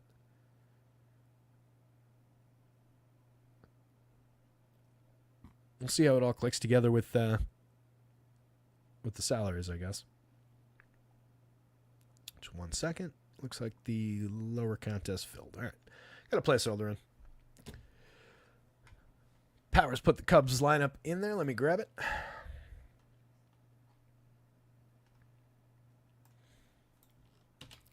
Fantasy Lab slightly changed the images that they use for these team logos, and it's screwing me all up. It's not that their logos are wrong, but they look just slightly weird from how they normally do. Like the C for the Cubs doesn't look quite right to me, and it took me a second to find it. Same thing happened with the Guardians yesterday. Just a little bit weird. Anyway, all right, so let's see. You're saying it's... There we go. And today's home run pick of the day, Dansby Swanson, Suzuki, Belly, Paredes, Patty Wisdom, who I love against a lefty, and especially against this lefty, Nico, Petey Crow, Armstrong, and Miguel Amaya. They had it exactly right up on Labs. And was the Nats there? Doesn't look like the Nats is in. So the reason we attack Patrick Corbin, this year he's only allowing a 3.2% home run rate. He's actually been moderately effective at managing that. He's brought the launch angle down to 9.4 degrees this year. Last year it was 11.7. He was a little bit more gettable for reliable home run output, 11.5 the year before that. He was in the 3.79 range. That year, 4.18. What I like about going after him, though, is he's typically giving up a significant number of hard hits, a lot of exit velo, and it's not an elite low launch angle, so it means a lot of line drives, a lot of doubles with a reasonable expectation still of some home run upside. Again, he has managed it a little bit better this season, but he's also low strikeout, 18.4% Ks, medium walk, 7.2% walks. He gives up a lot of hits on a lot of opportunities with a 1.49 whip. Limited swinging strikes at 10.1. This is good, not great. 25.6% CSW is nowhere near effective enough. Lots of barrels, lots of exit velo, lots of hard hit. I'm always targeting this pitcher. You can see what Stuff Plus thinks of him. Nearly 25 points below average by Stuff Plus, a 5.45 ERA. The 4.09 xFIP is nice. I mean, that's a reasonable number. If he could pitch to anything approaching that in his real number, his surface number, you'd like him a little bit better maybe. Maybe he'd have a better reputation. But overall, with the amount of contact he pitches to and the quality of that contact against a home run hitting team like the Cubs, or at least a team with a number of home run hitting guys, most of whom are good at drawing walks, basically all of whom are good at getting on base. This is a great team to match up against Patty Corbin. Last time out, Corbin went 6 against the Marlins, struck out 6, just 1 earned run, no homer. But the start before that against the Pirates, I mentioned this earlier, 5 strikeouts, 7 earned runs on 10 hits, and 3 homers. So the blow-ups are pretty significant when he blows up. Like a game against the Diamondbacks back on July 30th where he gave up 11 runs, 10 of them earned, 1 home run allowed, 3 strikeouts, no walks on 13 hits. Since that game, he had the 10-hit game two starts ago. He also allowed 7 hits 3 times, So since the start of August, he's allowed 7 hits 3 times, 8 hits another time, and 10 hits once. He's allowed 3 home runs in a game, a 2 home run game, and then 2 single home run games. Strikeout high of 8 that he accomplished twice through that stretch. There's a couple of bright spots in there, indisputably. It's been a slightly better season for Patrick Corbin, but I think we're just leaning heavily into the Cubs and taking the upside. This lineup is not the biggest strikeout target, even if you were inclined to grab some cheap Patrick Corbin. And again, all these guys are fairly capable of drawing a walk, and a lot of these guys have very, very good on-base percentages. Aviad Assad looks like the chalk of the day at 6,300 on the DraftKings slate. That was kind of not what I was expecting. Assad comes in with a 19.6% strikeout, 3.27 ERA, but a 4.64 xFIP is the real number. Very concerning there. He's walking 10%. He's got a 6.4% swinging strike rate, 25.5% CSW. I really don't see much of the appeal. Last time out at Coors Field, 4 earned runs, 5 strikeouts, 3 walks. It's a Coors start, so you forgive him. It's 6 innings. It's moderately effective. Against the Yanks, 5 2/3, 1 run ball, 5 strikeouts, 3 walks. He was okay that day. I remember that game. Against the Nats on August 31st, 3 earned runs, 4 strikeouts, 2 walks, a homer allowed. 7 innings against the Marlins, 3 earned runs on 6 hits, 2 home runs allowed, 3 strikeouts, and a walk. His best days are only mediocre. A lot of really low strikeout totals. Outside of a couple outliers like that 7-inning start, very limited innings pitched. I'm really not a buyer. I'm kind of leaning Nationals bats as far as this one stacks up. Effective as maybe the surface numbers look like, everything about it, the underlying numbers is concerning to alarming, including the 8.3% barrels is high. It's not crazy. It's not over our threshold, but it's targetable. So is the 38. So is the 88.8. 2.87% home runs. That could easily be slightly higher. With a team on the other side that has C.J. Abrams, who is, I think, at least an effective DFS point scorer of a player at shortstop with upside to be a real life good player going forward. A young top prospect from the left side in James Wood, who is fairly priced and got out of the gate pretty strong in his major league career so far. Jose Tena from the left side. Chaparro, who has a lot of righty power. Dylan Cruz down lineup and who might end up hitting higher in the lineup once he gets confirmed. He was hitting up top recently. He's slow to start, but he's hit 3 home runs and stolen 9 bases in just 89 opportunities so far. The man, the myth, the legend, Joey Gallo down lineup, potentially. I honestly, at this point, would be surprised if I don't end up game stacking this one. What's the conditions in Chicago today? It's an 8.5 run total. It can't be that concerning of a wind or an environment at Wrigley.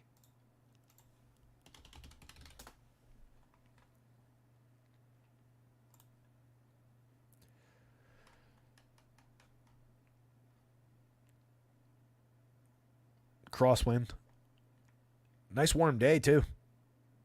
Low 80s, high 70s around game time. Seems a little bit more of a hitter environment, but crosswind, not a tailwind.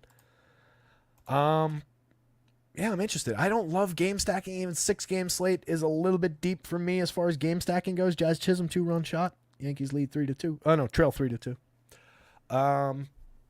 But I might make an exception and look at this as a game stacking opportunity. I just got to think about how these two teams click together.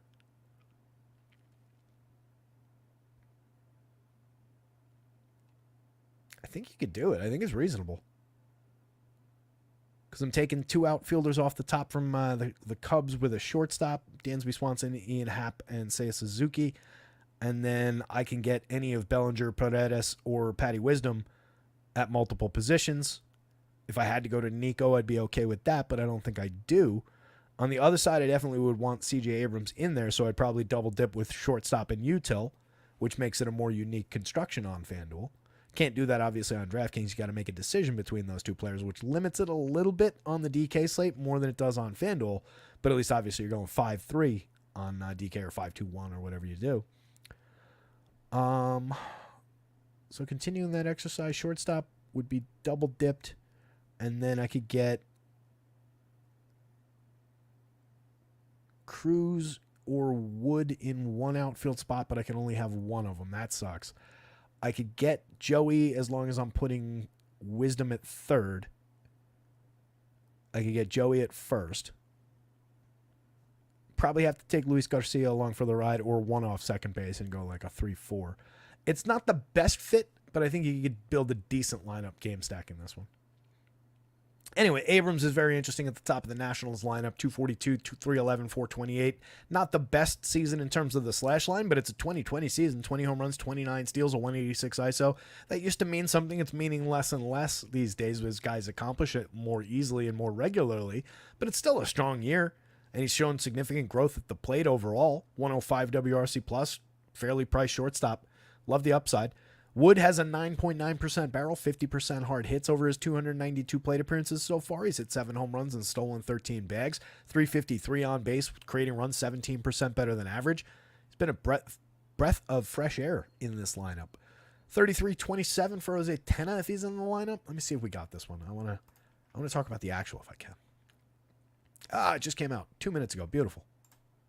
Somebody's probably shouting at me in the chat about that.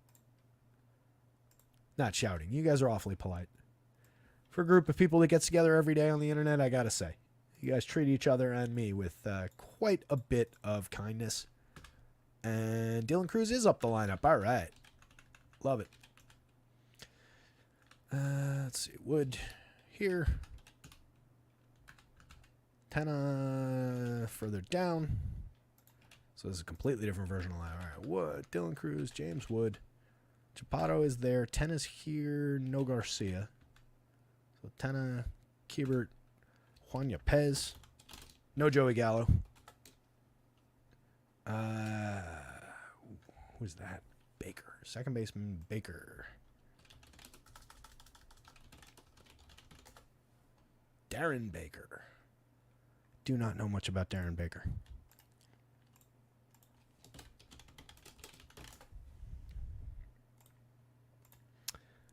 Well, that's a problem.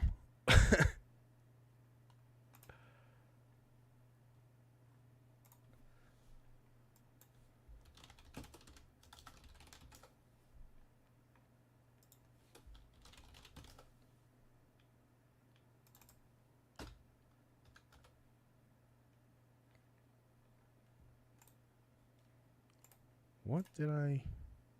Oh, well, I mistyped Juan Yepez. That's why that one came up weird. That'll fix it. Nope. All right, Darren Baker is on the FanDuel slate, so he just needs handedness.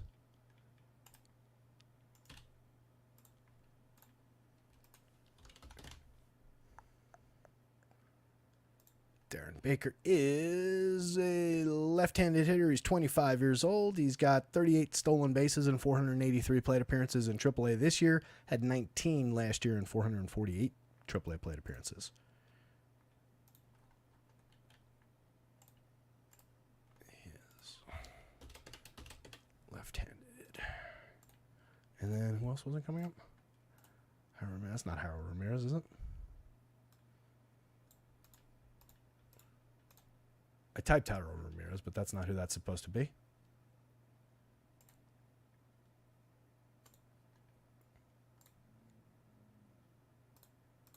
Oh, he was in the placeholder that I grabbed. Who is that? That is Chapato. That's Tenna. Okay.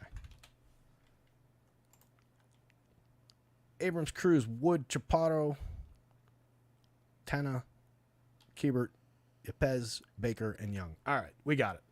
That took a second. So, love the trio at the top now with Cruz, Wood, and C.J. Abrams all piled up there, leading into the right-handed Chapato shares. That's not a bad opportunity. He's got 4 home runs and 120 plate appearances. He's got a 209 ISO. Cruz sliding into the 2 spot becomes interesting. 89 plate appearances into the career, 3 home runs, 9 stolen bases, the 159 ISO. He's given him some decent counting stats, only striking out 20.2% of the time in the tiny sample of plate appearances, 43.1% hard hits. There's a lot to like so far in that overall stat line. Tenna for 33.27, multi-position eligible, has hit the ball extremely hard, 10.3% barrels, 50.5% hard hits. He's got 3 home runs and 5 stolen bases in his limited opportunities, 132 plate appearances so far. His created runs 1% better than average. Highly playable option if you're going to Nationals. Bats hits from the left side against the sod, should benefit. Kiebert, switch hitter, puts the ball in play like crazy, 10.6% strikeouts, 3.5% walks, nearly identical to last year's numbers. Just doesn't hit the ball particularly hard.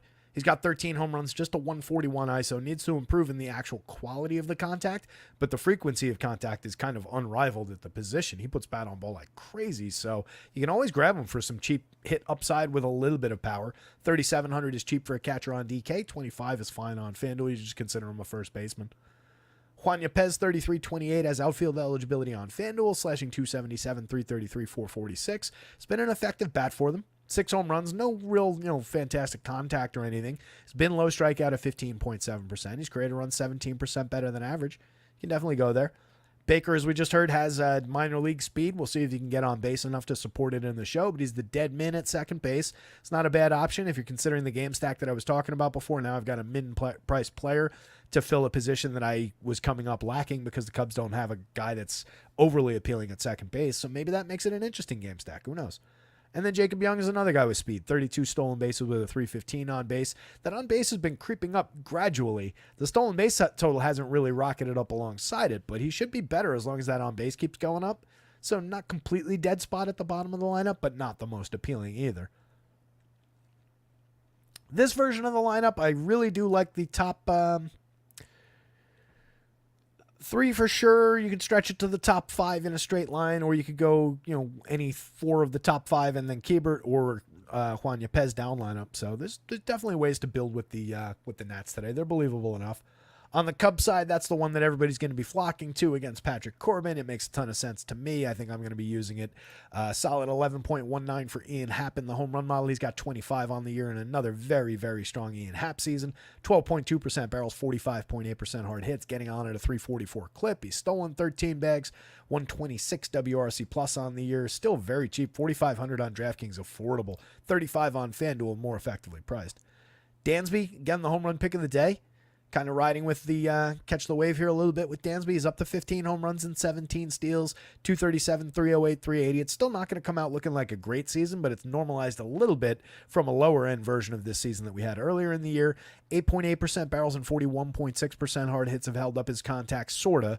It's not as good as these previous seasons, but it's somewhat reminiscent of. So there have been some reasons to believe, and I think that if we had another 2 months of season, he would continue to be on the upswing and continue to provide more normalized numbers that we're used to seeing. Love him in the spot today. 5.91 in the home run model against a very gettable lefty that he definitely knows how to hit. Seiya Suzuki 49, 34, 20 home runs, 15 stolen bases, a 198 ISO, 134 WRC plus, 11.5% barrels, 48.4% hard hits out of Suzuki. It's absolutely terrific. 10.42 in the home run model out of him today. Having a very strong year, getting on base at a great clip. He creates runs at a team leading pace. He's underrated. 49.34. He's not exactly like mispriced. You could say the DraftKings price is $200-300 low, especially with Bellinger, who's having a worse year at 52. I compared these two guys side by side. They're side by side again today. I won't take you through every single number, in the exercise, but across the board, Suzuki's having the better year. So considering you get him 300 less at the same position than Bellinger, it does make sense as a discount. So it's a little bit discounted, but just a good player. Belly's playable, but not the best buy, as just mentioned. 167 ISO, 112 WRC plus is good, not great. 18 home runs, good, not great. 9 stolen bases, same thing. But decent bat on ball, low strikeout, medium walk, an effective bat in the middle of the lineup, a lefty to throw at Corbin where it's not going to really matter. No issues with it.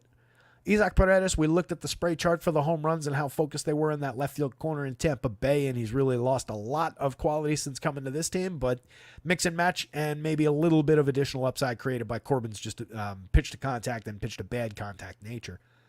Patrick Wisdom makes great contact with the ball. He's hit 7 home runs and 153 plate appearances, still has a 232 ISO, still a monster power bat. 16.7% barrels, 48.9% hard hits this year. Last year, 19.5, 54.7. Dramatic contact numbers. He just swings and misses a lot. 32.7% strikeouts this year. Last year, 36.8. Last year, he came away with 23 home runs and 302 plate appearances with a 295 ISO. Year before, it was 25 home runs and 534 on a 220 ISO. Lowest end season overall of his career, but very limited by the opportunities in just 153 chances. Love the power upside. Any given slate righty power bat against Patrick Corbin.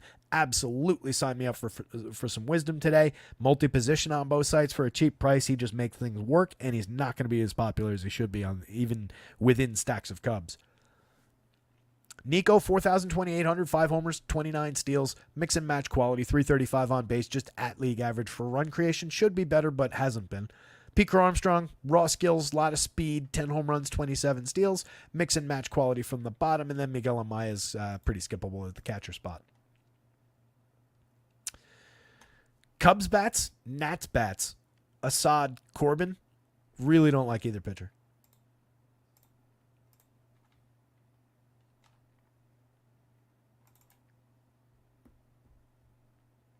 Oh, that's right.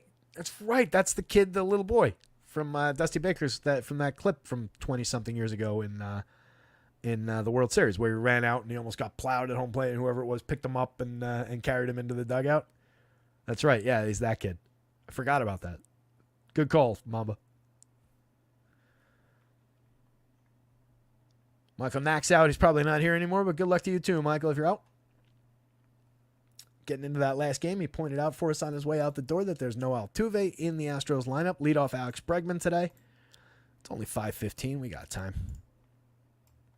Come on. Talk for another 15 minutes. I'll punch out. I'll get everything in order for football, and then we'll be back at 6:30 to talk through this showdown slate tonight. We'll look at some sims, courtesy of our guys over at Ace Mind. We'll build some lineups by hand. We'll talk through all the stats and everything like normal. Ugly football game tonight, though. Not a fan. Speaking of ugly, Jose Suarez, or his numbers anyway. Apologies to Mr. Suarez. I have no idea what he actually looks like. But he's got a 6.80 ERA, a 4.41 xFIP, an 11.7% walk rate, 23.4% Ks, 99 rating by Stuff Plus. He's given up a 46% hard hit rate, 8.1 miles an hour, or 8.1% barrel rate, 88.6 miles an hour of exit velo in his 42 1/3, mostly in relief. He's made one full start so far this season. That came back on June 11th, so it's been a minute since he's been starting. Went 3 innings in bulk relief on the 9th, 4 innings in bulk relief on the 13th, and is now stretching out slightly. Probably looking at a 4, maybe he gets to 5 innings, but just cut him at 4.5 for the projection purposes, which is the default number in the model, and you can see how low end he looks. In his 4 innings, he gave up 5 hits to the same Astros team.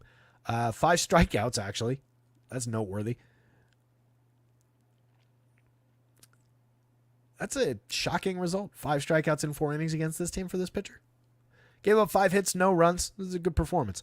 3 innings against the Twins, 4 strikeouts and a walk. No hits over 10 hitters in 3 innings. I just don't think we're getting any sort of depth here. And then he was out going back all the way to mid-June. In mid-June, he was pitching poorly out of the bullpen. Mostly in like bulk relief, 2-3 inning starts or spurts. 2 runs here, 3 runs there, 4 runs there. A 5-run game over 3 1/3 against Boston all the way back at the beginning of the season. A 4-run game over 2 2/3 against Arizona on June 11th, right before he went out. A 5-run game against San Francisco the day he went out. I really don't see much potential at all. I mean, maybe you gain a slight amount of encouragement from the fact that he just faced this team on the 13th and managed to find his way to 5 strikeouts, but I don't. I think they pound on this pitcher today. Even with no Altuve, gotta love at least the top 3-4 here. Neither of these lefties, as I'll always point out when this team faces a lefty, neither one of those guys suffers at all from lefty-lefty, so just fire away like you normally would. Monster home run upside for both of those players. Fairly significant home run upside for Bregman in the leadoff spot. He's hit 23 this year. He's got a 183 ISO, 113 WRC+.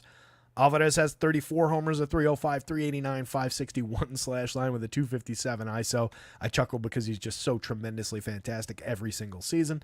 Kyle Tucker's right there with him in half the plate appearances. He's at 20 home runs, stolen 11 bases, has a 294 ISO, slashing 269, 395, 563. It's a tremendous pairing, second best pairing in baseball, third best.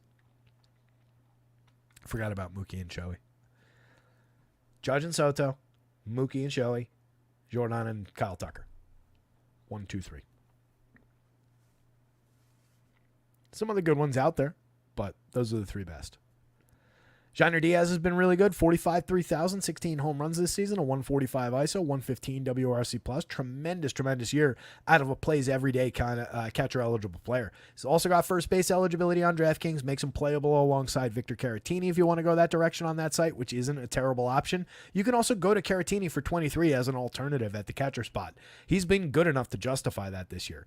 In 236 plate appearances, he's hit 6 home runs. He's getting on base at a 339 clip. He's created runs 14% better than average.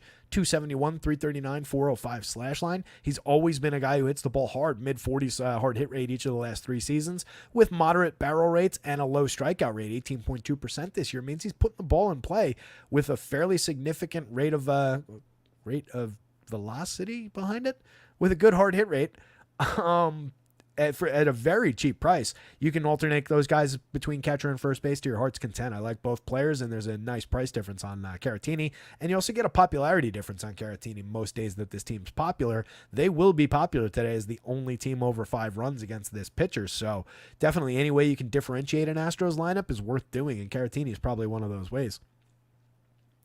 In between the two catchers, Jeremy Pena, 41-29, highly playable in this situation, 15 homers, 17 steals, 101 WRC+, plus, very much the definition of an average shortstop, a lot more along the lines of Mason Wynn than a Bobby Witt, if we're talking about shortstops whose names begin with W, but he's effective, and he's more effective on shorter slates with fewer options from the star category. He very much aligns with Zach Neto as well on the other side of this game. Neto's outperforming him a little bit in the counting stats, but not so much in some other areas, so similar shortstop options.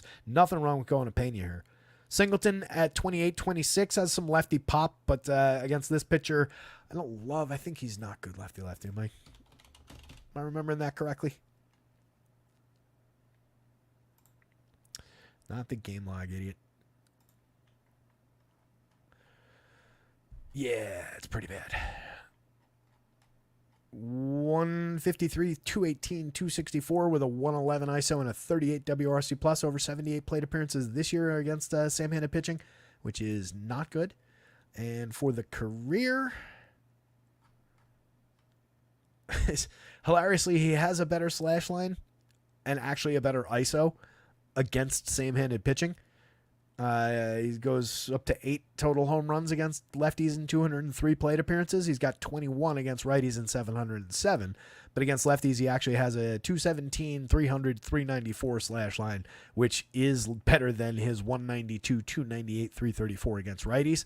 I think that's just a matter of a guy who's bad against both hands, strikes out a ton, wouldn't hit 200 against either hand, just many, many more opportunities to fail against righties. So it looks like it's a reverse splits hitter, but I don't think it actually is. I think you're just concerned and cheap here. Maybe get him against the bullpen and he gets an upside opportunity, but limited down lineup for John Singleton. Jake Myers, moderate output, 12 homers, 10 steals. Mix and match quality outfielder. Mauricio Dubon fills multiple positions, doesn't strike out very much, 13.1% Ks, 3.5% walks. Just doesn't exactly hit the ball hard, doesn't get on base enough to support any kind of real scoring upside. 86 WRC plus on the season. And then not to bury the lead in this game, but Yusei Kikuchi is the top pitcher on the entire slate. Comes in with a 4.29 ERA, but a much nicer looking 3.25 xFIP. 27.5% strikeout rate. He's always been a good strikeout pitcher. Had his problems over the years with home runs, and they haven't completely left him. He's just kind of been a little bit more effective. He's normalized them slightly. He started doing that a little bit last year. Brought it down to a 3.86. Year before, it was a 5.07. 14% barrels, 47% hard hits, 91.6 miles an hour of exit velo. We were absolutely targeting him every single start with bats that year. But he was still striking out 27.3% on a 13.3% swinging strike rate. Last year, that was 25.9 with a 12.2. This year, 27.5, 12.8. Very reasonable strikeout upside. And again, he has normalized those home run issues. There's still a high danger pitcher here, but especially against this Angels team, it's greatly reduced in terms of the danger. Love the spot, 9,900, no problem with it. 10.8 on FanDuel, I think it'll be easy enough to pay for, so no issues going to him on either site. And he's just been tremendous. Seems to love pitching for the Astros.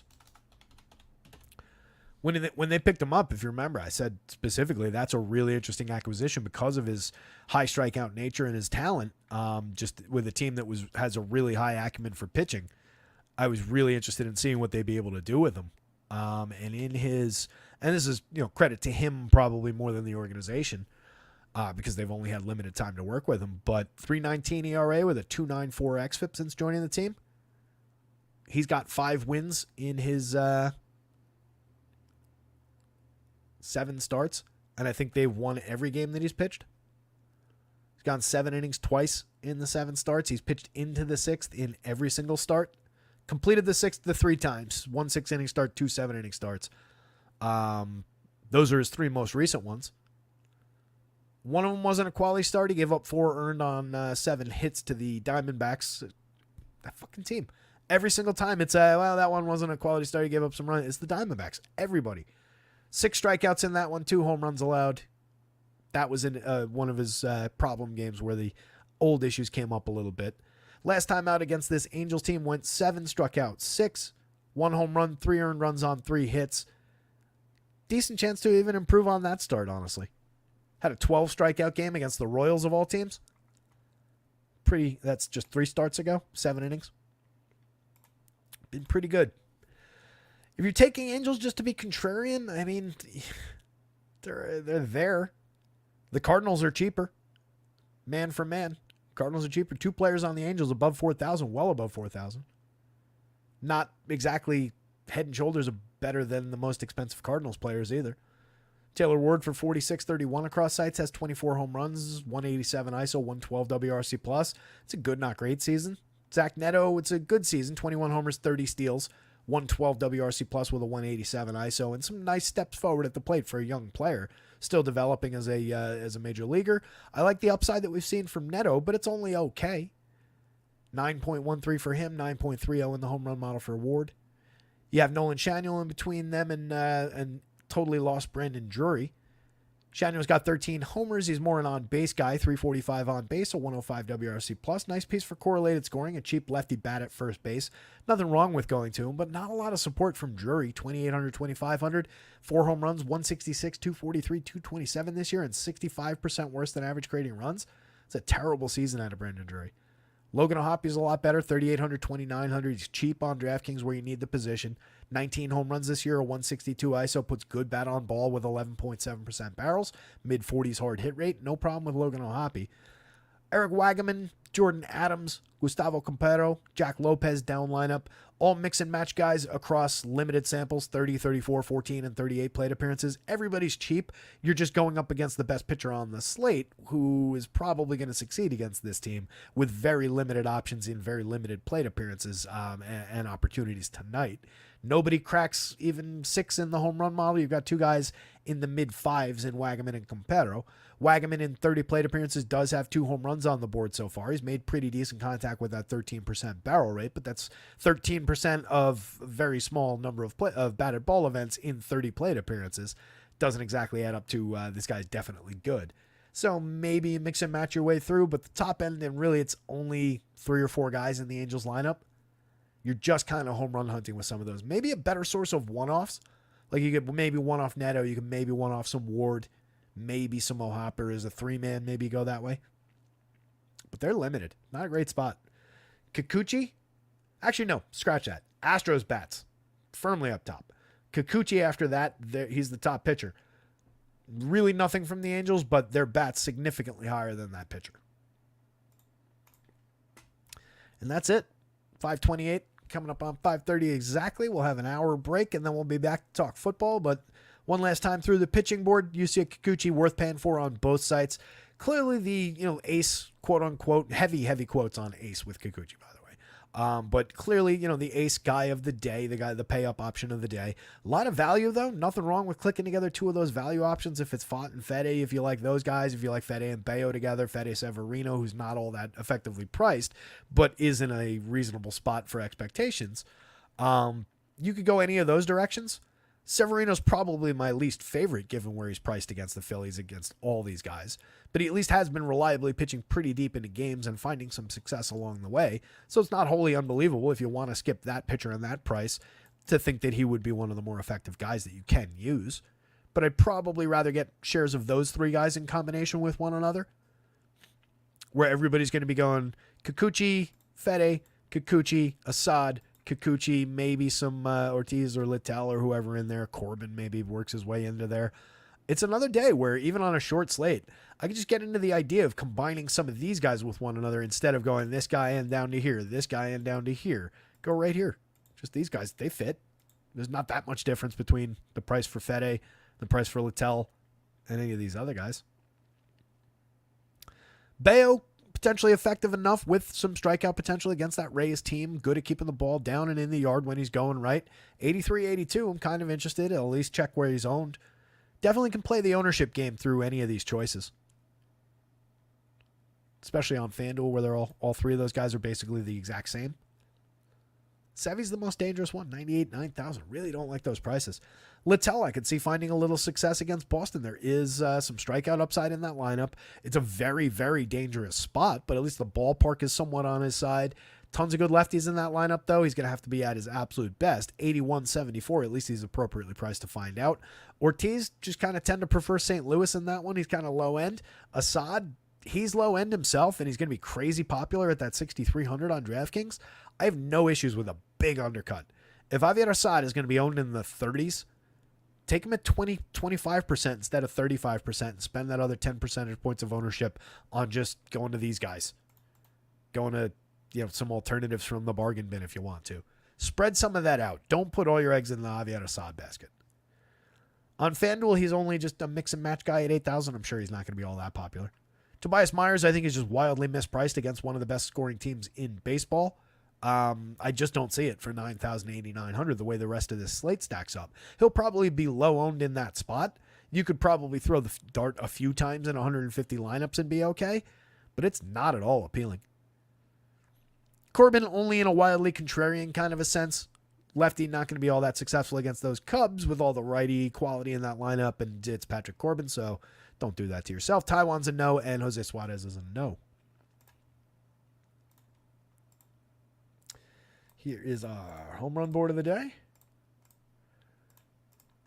Mr. Tucker, Mr. Schwarber, pair of Kyles up at the top of the board, and a Cattell not too far behind. A Yordan Alvarez and a Bryce Harper in the middle there. A lot of obvious names. Mark Vientos, maybe the least obvious guy up there, but he's definitely earned that. Ian Happ sliding in from the Cubs, who we like a lot here. We've also got Seiya Suzuki right there above the magic number. Isaac Paredes just below it. Cody Bellinger not far behind at 8.25. Michael Busch, I think, was not in the lineup, but Pat Wisdom at 7.55, a little further down. O'Neill Cruz, 9.96. Brian Reynolds, 9.79, if you want to consider that Pirates lineup a little bit. Diamondbacks are definitely interesting. Walker, Marte, and Jock Peterson all above the magic number. It's a decent home run list for such a short slate, only 6 games. It's a good number of guys above the 10 threshold, and a lot of guys just below it. Not bad, not bad. That's about it, guys.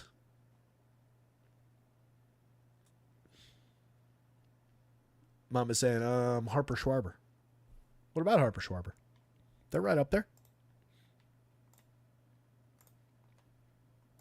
There's Schwarbs. There's Harper. Good luck to you too, Andy. Appreciate it. 6:30 showdown. You nailed it exactly. We'll come back less than an hour from now. 6:30 on the nose. NFL showdown. Thursday night football.